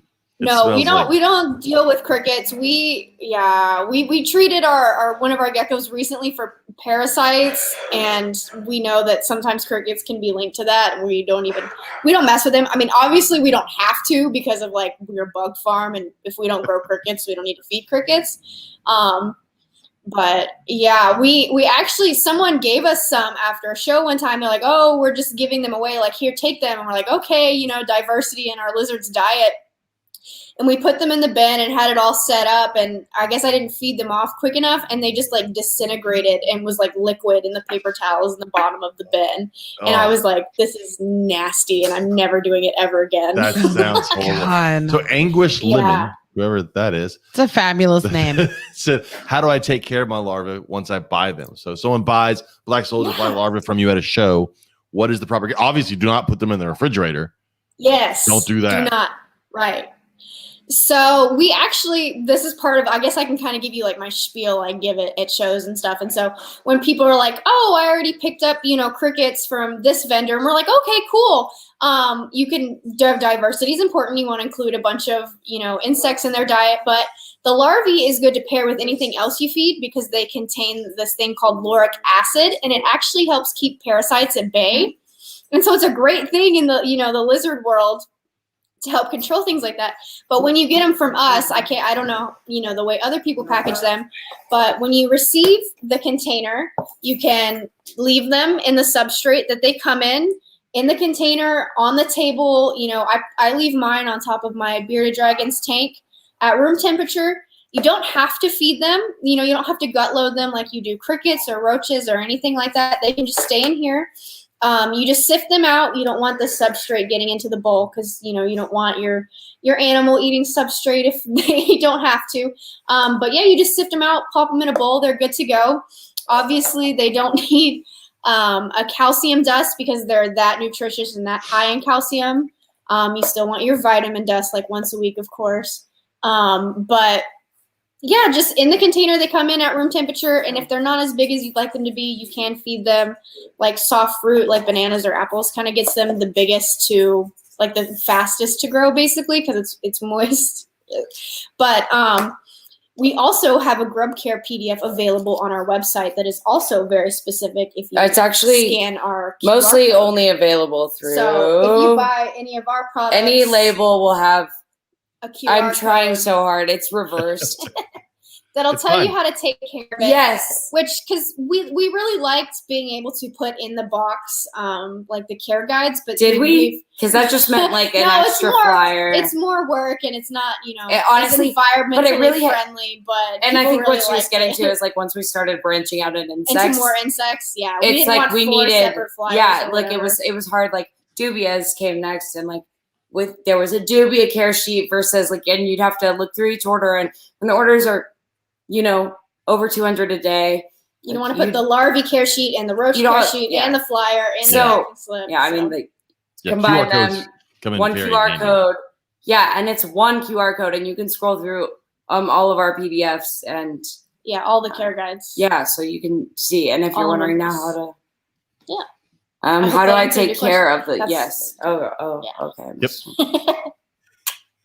Here for it. Okay, so I want to go a couple things. We also I know y'all are new here, but we also like to go over some of the things that some of our listeners have posted over the week, and so I wanted to go over some of those and look at them. I'm trying to find where we left off. Oh, I listened to it. So we listen to other podcasts. We like to talk about things that are going on currently. I listened to the Reptile Fight Club a couple weeks ago. If any of our listeners remember, I talked about, and I got yelled at for being wrong, but about making an organization of keepers that kind of had guidelines, and maybe you could do breeding projects and loans, and people got upset because they didn't like the idea. That was our episode with Sean Gray. Yeah, people didn't like the idea of a governing force kind of coming in. Miserably ill that episode. But I listened to Reptile Fight Club, and Paul, I'm going to get his name wrong, Paul Bertani, I think, talked about a group called, I think it's WRAPS, WRAPS. I can't remember what it stands for, but doing stud books. It's basically my idea. There's already a group trying to do this idea of like stud books. Like, so if you have a certain species and you're in the stud book and somebody else wants to breed, you could do breeding loans, and but that's cool. I liked that idea. People didn't like the idea of guidelines. I don't know. It sounds like we're both opposed. Sounds like we're opposing forces. She says yes. I could go into details about why not, but why do you think? But I think the cool thing about that is like, if you personally don't want to do that with your animals, then you just don't put your information out in the stud book. What would it take to be approved for a loan? Because how would you filter out? That would be the thing. They'd have to put forth some sort of guidelines. Straight up orders. Like, I mean, people can fool you, man. But I have seen, like, I don't know, you know. It would definitely take. I think it would definitely take having to see the setup and do all this stuff. It would take way more. Like, I mean, would it be the best care conditions? Like, how would you really approve that? Like, I mean, people. The AZA does it between zoos and zoos. They go to a zoo, they make sure it meets the requirements for them. The other zoo meets the requirements for them, and then they're fine going back and forth. So if a group did this, there would definitely have to be someone who checks out to make sure that the. But that's not just going to. Yeah, that would be like. I mean, that's basically the foster program, and you would go to the home more than once. And here's another thing: I don't think we're doing this for ball pythons. I think we're doing this. I think we're doing this for rubber boas that we're having trouble with. Well, rubber boas aren't trouble. There's not enough of them. But rubber boas are the first thing that I thought of with. Yeah, if you are a rubber boa breeder, there's only a handful of you in the country, I think. Yes. So they're also, those breeders are gonna know each other. Right. I think. I liked the idea. Like I said, I think there are definitely a lot of hurdles in that idea. But I also think that we can't go, God, that's gonna be really hard. Let's not do it, and then go off. Right. I don't hate You're it right. It's because a lot of where we're kind of going in U.S. legislation, if you wanted to go there, is just more and more just I know USARK is working towards all of that constantly, and it's just the more banning of certain animals in certain states, and so I feel I wouldn't be surprised if you had to have a permit in order to just breed any kind of. And my idea was not even because everybody got upset. They were like, "Well, I don't want the government telling me." And at no point when I proposed the idea did I say government. It was definitely a keeper ran organization that did it. But I thought having this organization with these standards would definitely help us in fights later on when they go, y'all just keep these snakes and we go, look, this is how we do it. We have standards. This is how we're breeding them. This is how we're keeping them. So I'm fairly certain this is Gina on our chat. Yes. She said when people breed dogs, they often stay with their animal as opposed to just shipping their animal. So if you breed dogs and you see who gets it. Yes. So you're either taking it to them or they're coming to get you. And and I foster dogs, and it's a similar thing. Because a lot of this stuff on a breeding loan with reptiles, it's not as easy. You can take a dog across country, and when it sees the other dog. Oh, Darren said the dog thing. Thank you, Darren. The dogs will fuck and you're good. Either way, dogs are easy. I get that. Dogs are. It's an easy system. Like they're feel okay. I think it would be. I think if you did it like if an individual group of breeders came together and they're like, this organization approves of this breeder, then you can go to whatever reptile show that you go to, and you're like, well, I don't want to buy from them because they're not approved by said organization, so I don't know the ethics behind it. But this person approved this ball python or gecko, so I know that it met the ABC standards that I agree with. I mean, it's kind of like only buying organic or whatever, that people look for on labels already, except it's your pet, which is important. And people got upset because you have the group go, well, who says what they should do? And who said, you don't have to be part of that group. I mean, there are people that breed dogs that are not part of ACA or CKC or AKC or any of that stuff, that aren't in that. And that's fine. But it doesn't hurt to have a group that also brings people together and says, look, this is what we as a group agree upon being the standards. Yeah. So now And again, if- the staying with the dog like that doesn't work with reptiles because a lot of times you got to send the reptile and then it takes a while for that reptile to get used to a new environment and go through all. So that is sometimes a lengthy process because sometimes it's not as easy as go hanging out for a weekend. You see folks come to a reptile show and they go, I'm going to go buy adult whatevers and I'm going to breed them in a month.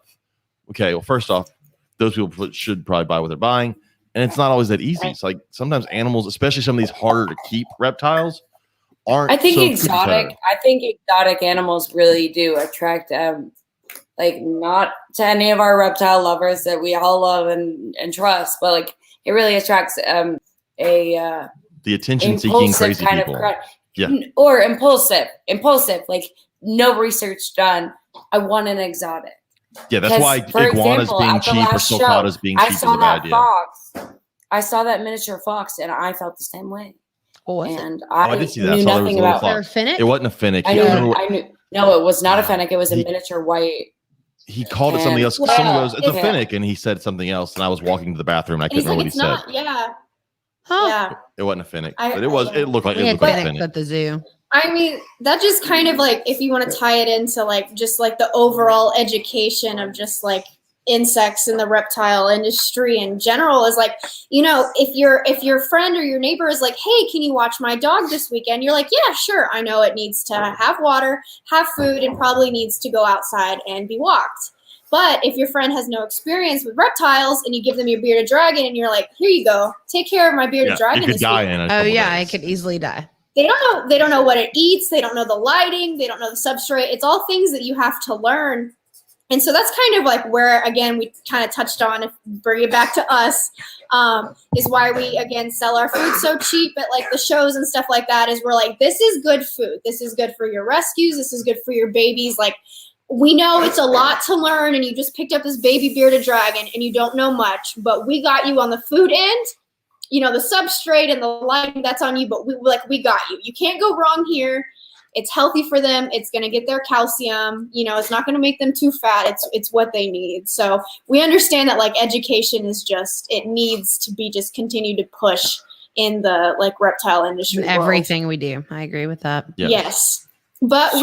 we did learn recently, after our partnering with Chewy, part of the reason that they reached out to us is they said that bearded dragons, after dogs and cats, are the third most popular pet in the U.S. And we thought that was wild. I definitely believe that, but I also feel horrible about that because imagine how many. I love it and I hate it at the same time.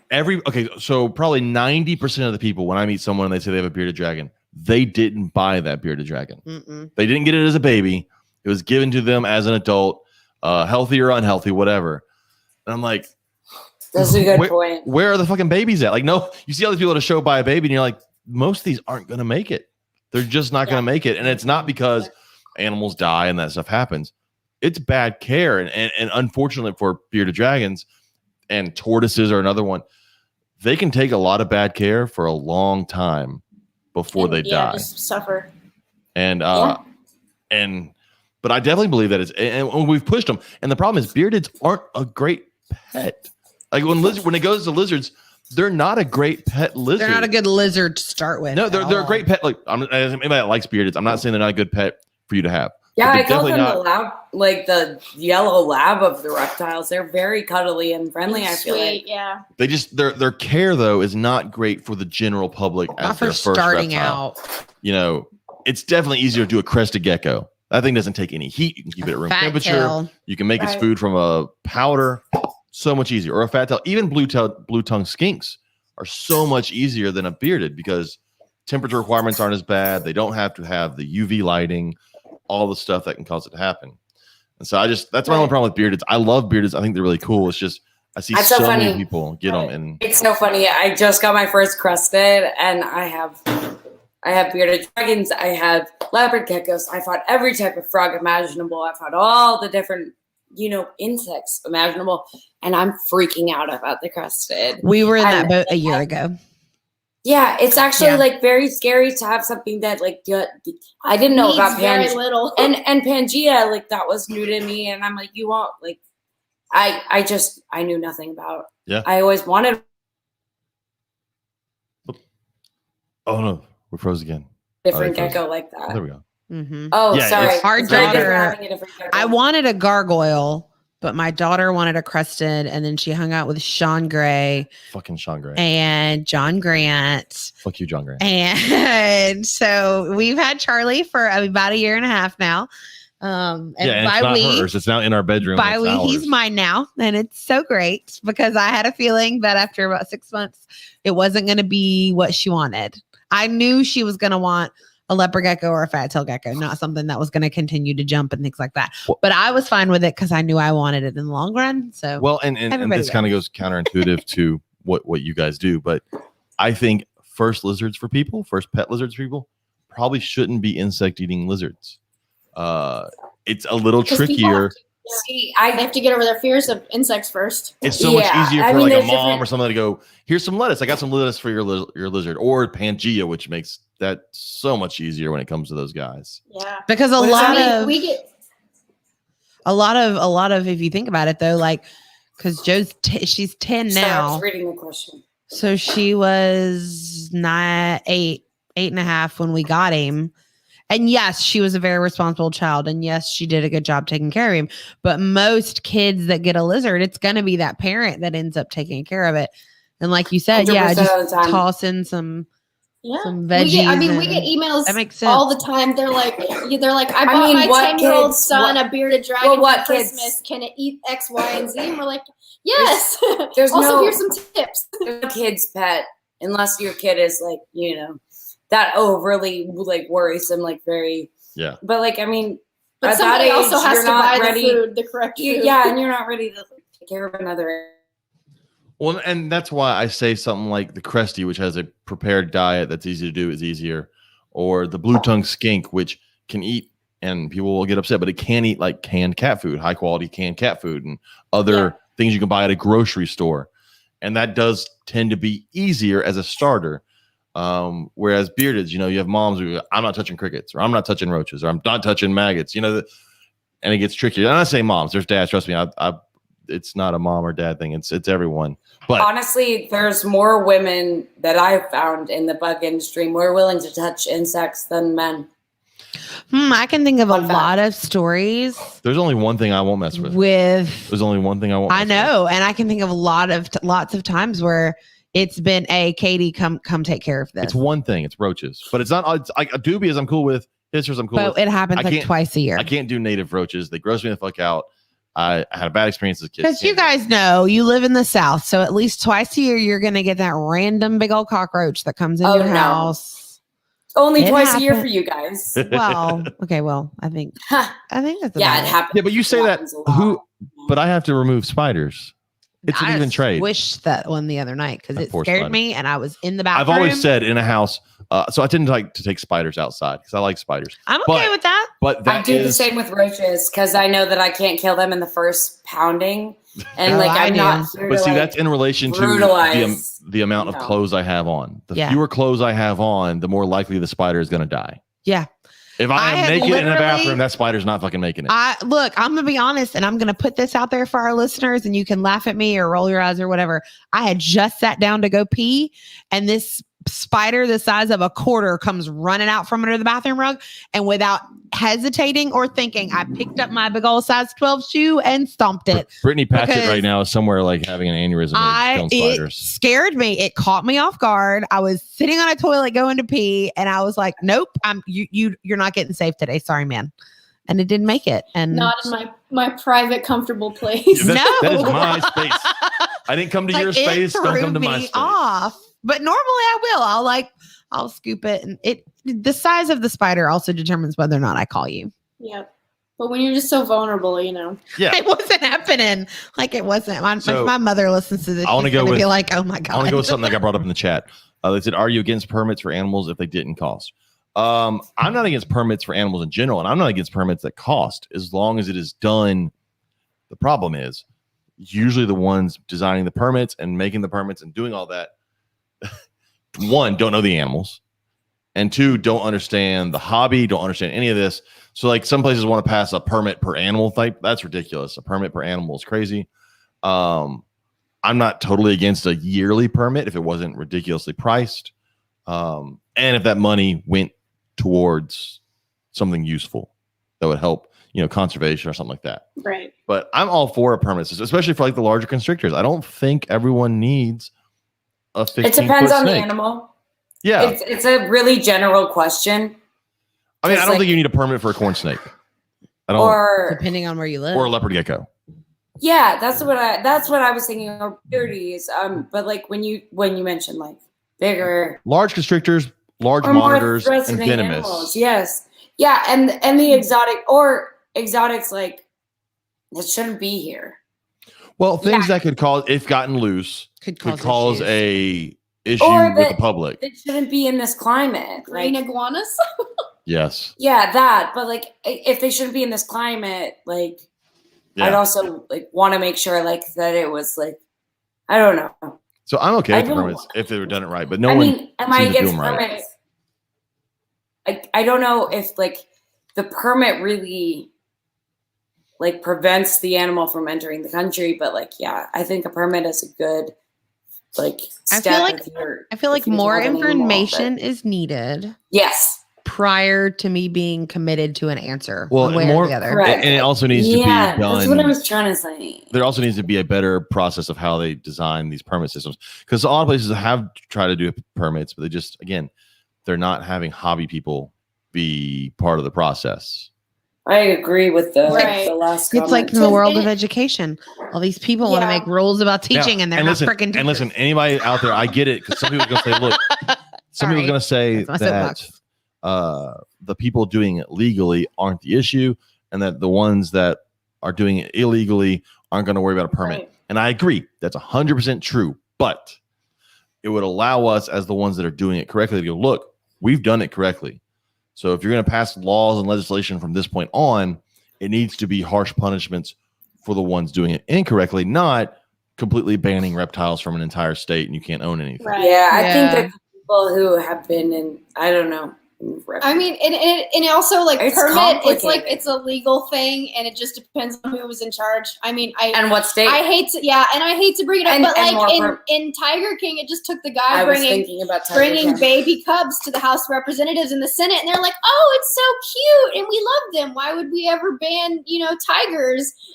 So it just depends on how you talk to them and all that. Yeah, you're So, talking yeah. to two people who haven't watched a single episode of that show. I refuse. You We didn't. It was the we didn't do it during quarantine. Everybody's like, Yeah. you got to watch it. I'm like, Just no, I don't. don't. Because I know that it's only a matter of time before it's our hobby that's going to be Yeah. on there. Right. It's not the same. Oh, it is. It was a Oh, but it murder. kinda It is. was No, a crazy trust me. story. Yeah. Trust me. Oh yeah, There yeah. are some definitely really parts of this nice- hobby. Group show people would be on Yeah. that. No, No. there are some people in Florida that will be on We'll there. talk. We'll talk after the live broadcast Yeah. ends. We'll talk. Anyways, another thing I wanted to mention, we've had Megan Kelly on before, who does green anacondas, Mhm. and she had a big post today. So Oh, cool. so Ben Rennick was a reptile keeper a few years back. He had a great collection. He had got into the albino anaconda thing, and unfortunately he had been murdered. And but his collection got split up amongst people. Megan got the anacondas. She posted that the first captive bred T positive anaconda finally hit the ground and was born. That's So that was awesome. kind of the culmination of Ben Rennick's project. He would be She so took it, excited. and she finally got the first. There's a picture. If anybody goes over to Megaconda, That's really cool. her page, or to our group page, you can see it. It's a really pretty. I saw the picture, but it was a crazy day, so I did not have time to actually read what it was. But I figured we would talk about it tonight, so that's really awesome. I'm really glad for her. Yeah, and then Scott Borden posted. He was super excited. He it's a weird little lizard. Said pretty excited to add these possible pair of captive-born wedge-snouted skinks.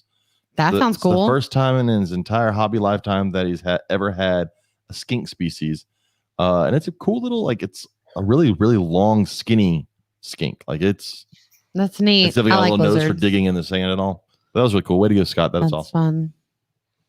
So Robert's not here, so we don't have our dumb people thing. But I do have a couple of books that I want to talk about. Because I knew we were going to have. Well, you know me, I read on a 3rd grade level now, so it's all good. But it's actually a very popular series, which is Fly Guy. There's a whole series of kids books called Fly Guy, and the main character is a fly, and they did freeze. So I don't know if they can hear any of this. This is sad. I did this just for them. Just for them? I did. But the main character is a fly, and he basically flies around and narrates different things that are happening. Oh, wait. Oh, here we go. We'll add them back. We'll bring them back. Thank you. Love Our And then we'll Google remove them. Chrome Crashed. Our Google Chrome quit Gotcha. unexpectedly. So the book series that I was just talking about, it's called Fly Guy. It's an animated cartoon book. How do you spell it? Obviously, it's FLY. Like, the main character is a fly. Oh, Fly Guy. Fly Guy. Yeah. So the main character is a fly. And so, like, for example, the one that one of my kids was reading to me today during independent reading was Fly Guy in Space. In space. And so Right he's on in this set. cute little astronaut Right. costume, and he's got his, he's got his astronaut outfit on, but they're teaching the kids all about space, but the main character is a housefly.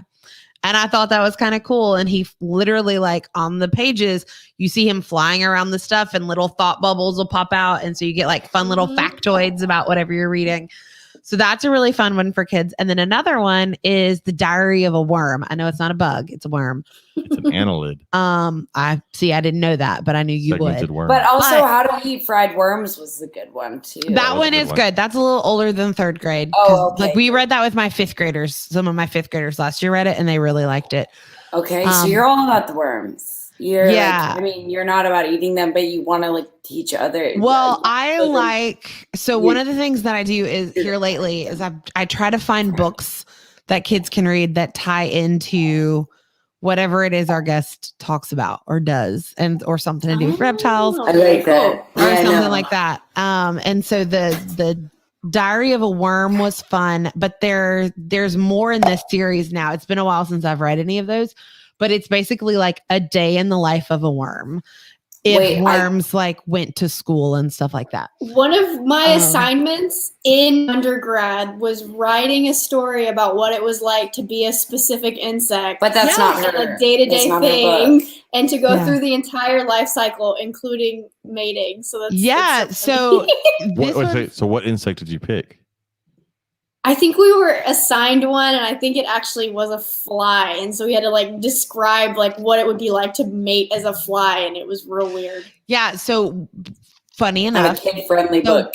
the worm's best friend is a spider. So you also have the Diary of a Spider, but the Aw. spider talks about how my mom won't let me leave until I eat all my dinner, and there's a wrapped up bug sitting on a plate, like what you would pull out of a web, and Right. it's very silly. So obviously younger kids love it, but at the same time, it's introducing them to It bugs. normalizes spiders. It's and also- worms. normalizing also, those animals.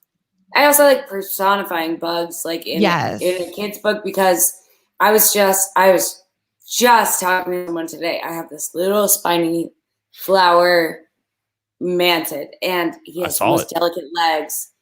Yes, on the Herps Instagram, but it's so delicate, and I was thinking back to how kids will pull limbs off of Oh, bugs, yeah. and it literally breaks my heart. It makes me want to cry. And just knowing that kids' books are personifying those insects and maybe making them more human-like in a way to where they won't get their limbs ripped off as much. So there's That actually makes me happy. there's more in the series. I Googled it just to see. So there's actually Okay. also Diary of a Fly. So she has since written more books. Someone But, stole like, your idea, Lauren. So They did the daily life of a fly. So- Sue them. I feel like I remember these all from like the Scholastic Book Fair in elementary. okay, well they are No, that was Scholastic Animorphs. books. I swear. No, That's- Animorphs was also a very good series. If you're Yeah, into that very kind of thing good as well. series. I I like remember Goosebumps. those covers like they were yesterday. Yes.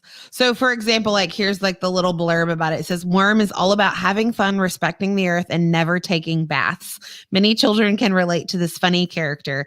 In the Diary of a Worm, Teacher's Pet, Worm makes a surprising discovery. Teachers have birthdays." And so, like, that's what it's all about. And so, like, it's very. So you wanted your students to remember that you had a birthday. Yes, that's what it was. I mean, It I was guess all about so. Katie. Look, my birthday's in the summer. My kids don't even get to celebrate with me. But That's you know, like selfless. it's That's just something selfless. that like it's a kid's book where is it realistic? No, not really. But it does tie in things that are. But do you guys have any books that if there was someone who was wanting to get into entomology or someone who was wanting to get into bugs, like is there a specific field guide that you like or you prefer, like when you're identifying things? I'm depends on totally the putting you age. on the Yeah, spot. Yeah, Maybe totally. The Can you? Very Hungry Caterpillar is really good. I mean, if you're I a actually- baby, like baby Yeah, to little, but like I do like that one because my mom has had me come and like she actually teaches second grade. Eric My mother Carl is a so teacher. good. And she's had me do part of their science, like one of their science units is actually the life cycle of an Yes. insect. And so she's had me come on and I would show her like our insects and all this like via Zoom from College Station, and I would show her like our bearded dragon that eats them. I actually use the Very Hungry Caterpillar as an example because the whole book, that's what he's eating. He's hungry. Yep. And we explain to them the important part of the larval life cycle is to eat a lot. So they have enough energy and enough fat and enough like storage to be able to morph into their pupae and morph into like, you know, their butterfly, their moth, or their fly. So that's why we talk about the larvae and how much they eat is because that's the part of their cycle. They're very, very hungry and they're going to eat a lot of stuff, which is, you know, good for composting. And eventually they'll turn into flies because their life cycle is similar to butterflies. So that's also a good one. That helps the science part. It's a good with the little example. kids. Whenever I talk about like a pupa, like in between the larval stage and the fly stage, then like it's like really helpful to compare it to like a cocoon. Yeah. Just because that's like the most familiar thing. And I think it really is from the Eric Carl book. But I think going off of that, even more hungry than the Hungry Caterpillar is like our flies don't have mouth parts. They're eating for their entire life cycle. And so they're not very hungry. As a baby. And in this life stage as a larvae. So you they will that's why I said their gut biota will their bacteria are made for breaking down anything they come in contact with because they're so hungry. Like with butterflies, they have that like long curly straw, the proboscis, which will suck up nectar. And flies, like our black soldier flies, don't have mouth parts, and so they don't eat during their life cycle, which makes them extra nutritious. And even what's really cool in their adult phase is like they have this clear window in their abdomen, and it's basically an hourglass for their life. It's their fat reserve when they emerge as a fly, and it's green, and it slowly goes clear and clear throughout their life cycle because as adults they only exist to mate and reproduce, and that's it. And so it's a literal like hourglass. It's really cool. Someone, maybe Darren or Gina, says, "Do flies eat dead flies?" I think that's Darren. Gina's been putting her name after her stuff. Thank you, Gina. So do your flies eat dead flies? Yes. So I mean, there's always like a low survival rate with I mean, like there's a high survival rate and like low mortality rate. And like for all of the dead worms, it just makes more protein. That's cool. Are you done with books? Yeah, I mean that's all. Yeah, I just have sorry, we blacked out again. No, that's okay. I just have little kid books this week. So I had a couple. Sorry, guys. I had posted this week asking people what some things they wanted us to talk about. And there were a couple there was one that I saw that said they want to talk about the absolutely ridiculous pricing of everything at reptile shows now, that animals have gone up 100%. And I don't completely agree with that. I do, however, think your dad had a beautiful my response dad to did that, respond. which was so My great. dad, who's not a reptile, He's not person, an animal but person, he's really. in our group, and like he'll comment every now and then. Normally, his comments are being a wise ass just to make fun of me. But this one, he actually made a pretty good say. He said, "I don't frequent shows, but I would have to assume that the increase in prices are in direct correlation to the increase in prices across the board in our country. I can't think of a single industry that hasn't been affected," which is probably true. I mean, there's definitely prices increase. If Robert was here, he'd tell you with racks. I can tell you right now, the price of milk and eggs have both gone up at the store. So, I asked Brandon for some examples. I haven't really seen. Some things do cost more now, but that's the market. That's how the market works. oh no, I don't. Oh no, Our headphones died, so you're gonna have to. There's feedback. Yeah, I know, but we have no other option. No, We'll that's see okay. We're almost done wrapping up too. Yeah. So You'll just have to listen to your own voice for a second. I'm so sorry. So sorry. well, here I'm going. I'm going to pause you while I talk. There you go. Well, there you go. Well, there we go. I just turned off their volume while I talk, and then I'll turn it back on. While y'all talk. But y'all can stay unmuted. But I have a special little button here because I paid extra money for it. You did, or the Arch Nation? The Ruiz did. That's what I thought. but yeah, I'd be interested to see what Brandon thinks. The prices have gone up on certain things. I haven't really seen it. And then Graham Madison talked about vision cages. So vision cages, everybody doesn't know, vision is a very popular reptile cage. It's been around forever. They have a new gigantic, what they call the King Cobra cage, and they put a certain YouTuber in their advertisements that not everybody likes. I think that was a bad move on Vision's part, but that's me. Graham definitely agrees, and Graham will tell Vision to their face if you ever met him. But and then Stephen Poole asked about, and he said he may have missed this before, and we have talked about it before, the idea of having all these animals, and if something happens to you, you have a plan. I'd have to go back and see what, I think it's one of the episodes Travis was on. We go into detail on what we would do if I were to die or something were to happen to me. I do with the animals. But we have talked about it, and we'll probably talk about it again before in the future, Stephen. So it'll come up. But that is all I've got from there. Do y'all have anything? Questions or just comments on your? I had fun. On what you named. I'm glad you had fun. I was just gonna say, if anyone ever gets mad at the prices of animals, you can just say, these aren't Tide Pods or laundry detergent. I grew this snake myself, and this is what I want to charge for it. I watched it from it being hatched to your hands, so don't get mad at me for how much we pay for it. Same thing with our bugs. We have the knowledge and the expertise. So yeah, you get what you pay for in this industry. It really is true. So. I mean, I've known people who have bought the cheapest lizard at the show, and it died in the car on the way out. So, but that's a very bleak ending to this. But we just care. We care a lot about our product. Our dogs are fighting, and I think you were going to do this. Yeah. Okay. Are you there? Hello. Yes. We're just good listeners. Okay. So we appreciate y'all for having us on, and for the listeners, we would like to, if that is allowed, do an exclusive discount code for your listeners, so that way they can try out our product at a reduced rate just for supporting your show and listening through and all this entire of conversation. Yeah, it was a little. Yeah, we were spastic. Yeah? Is that okay? I was. Okay. Yes. Wait, that's okay? Oh yeah, that's totally fine. Oh, okay. They're just like, I bet he's muting and unmuting. Oh no, we were waiting for you to give the code. We didn't know if it was okay. Yeah. Okay. Yeah, totally fine. Okay. If you use code Reptile Gumbo, one word, Reptile Gumbo. All caps, all lowercase. It doesn't matter. Up to you. Not case sensitive. You can get 20% off your first order with us. 20%. And if you've already ordered, use a different email. 20%. Reptile Gumbo. And you can get our flights are on sale. That 20% stacks on top of that. Stacks on stacks on You want stacks. a t-shirt? We sell t-shirts. Racks on you racks want on some racks. tongs, some roaches, some larvae. Supplies, roaches, flies. If you are not watching this and you're just listening to it, you're missing all of the greatness. That doesn't convince you. If it doesn't convince you, you know Why where are you to find listening us. to our show? Call us up. We'll try harder. Send us an email that we will not personally handle. All right. And we're black. Oh, we're black again for a second. So you also get on there and you can order you some maggot leggings. Get you some maggot leggings.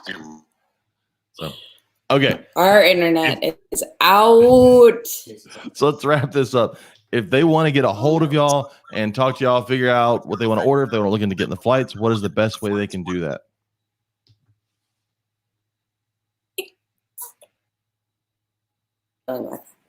Dadgummit. Wait. Okay. You cut off at what is the? What is the what? What is the best way people can get a hold of you? Well, Help at symtonbsf.com if you need direct person-to-person contact. We also have our phone number.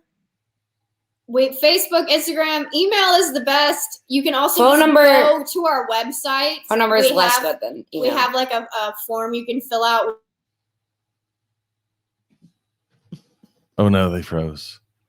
Go to their website. I was gonna say they have We a have form. we have a form on our website that you can fill out, and it'll go right to help at symtonbsf.com.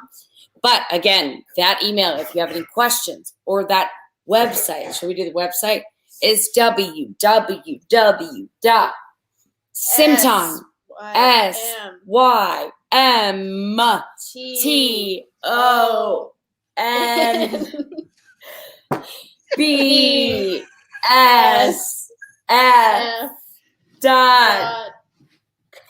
www.symtonbsf.com. .com. I did it for you since Robert's not here. Okay. I'm mute them for a second so I can. If anybody didn't watch that, please go back and just watch the Our ending. internet is so bad. But yes, go to their website. I will link all that in the stuff when I post it on Facebook. Okay, we're back. Our internet cut off for a quick 10 seconds. All right. I think If you want to get a hold of Robert, it is lsreptileracks.com. You can message him there or find him on Facebook at Lone Star Reptile Racks. If you want to get a hold of me, that's simply_serpents on Instagram or simply serpents on Facebook, or the podcast is the Reptile Gumbo podcast on Instagram, Facebook, and at gmail.com. I want to say thank you to Lauren Squared for being on there and for the code. That is awesome. Everybody should definitely go out there and do that.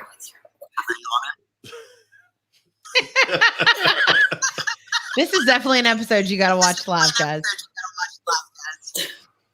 Okay. We All had right. dogs. They definitely win most fun guests. We had sign yes, language. they didn't know I was eating Chinese food. They didn't know what it was a mystery. I assumed it was We Chinese had food. Grace. We had Miss United States. All right, guys. Thank you all for listening. We keep cutting out, so we don't know what you hear and what you don't. So we're just ad-libbing at this I point. can't. Yeah. Thank you all for listening. We're just talking. Everybody, we will see everybody next week. Thank you. Thank you. Thank you for having us. Good night. And I hope we don't cut out while. Yeah. Oh, give it a second to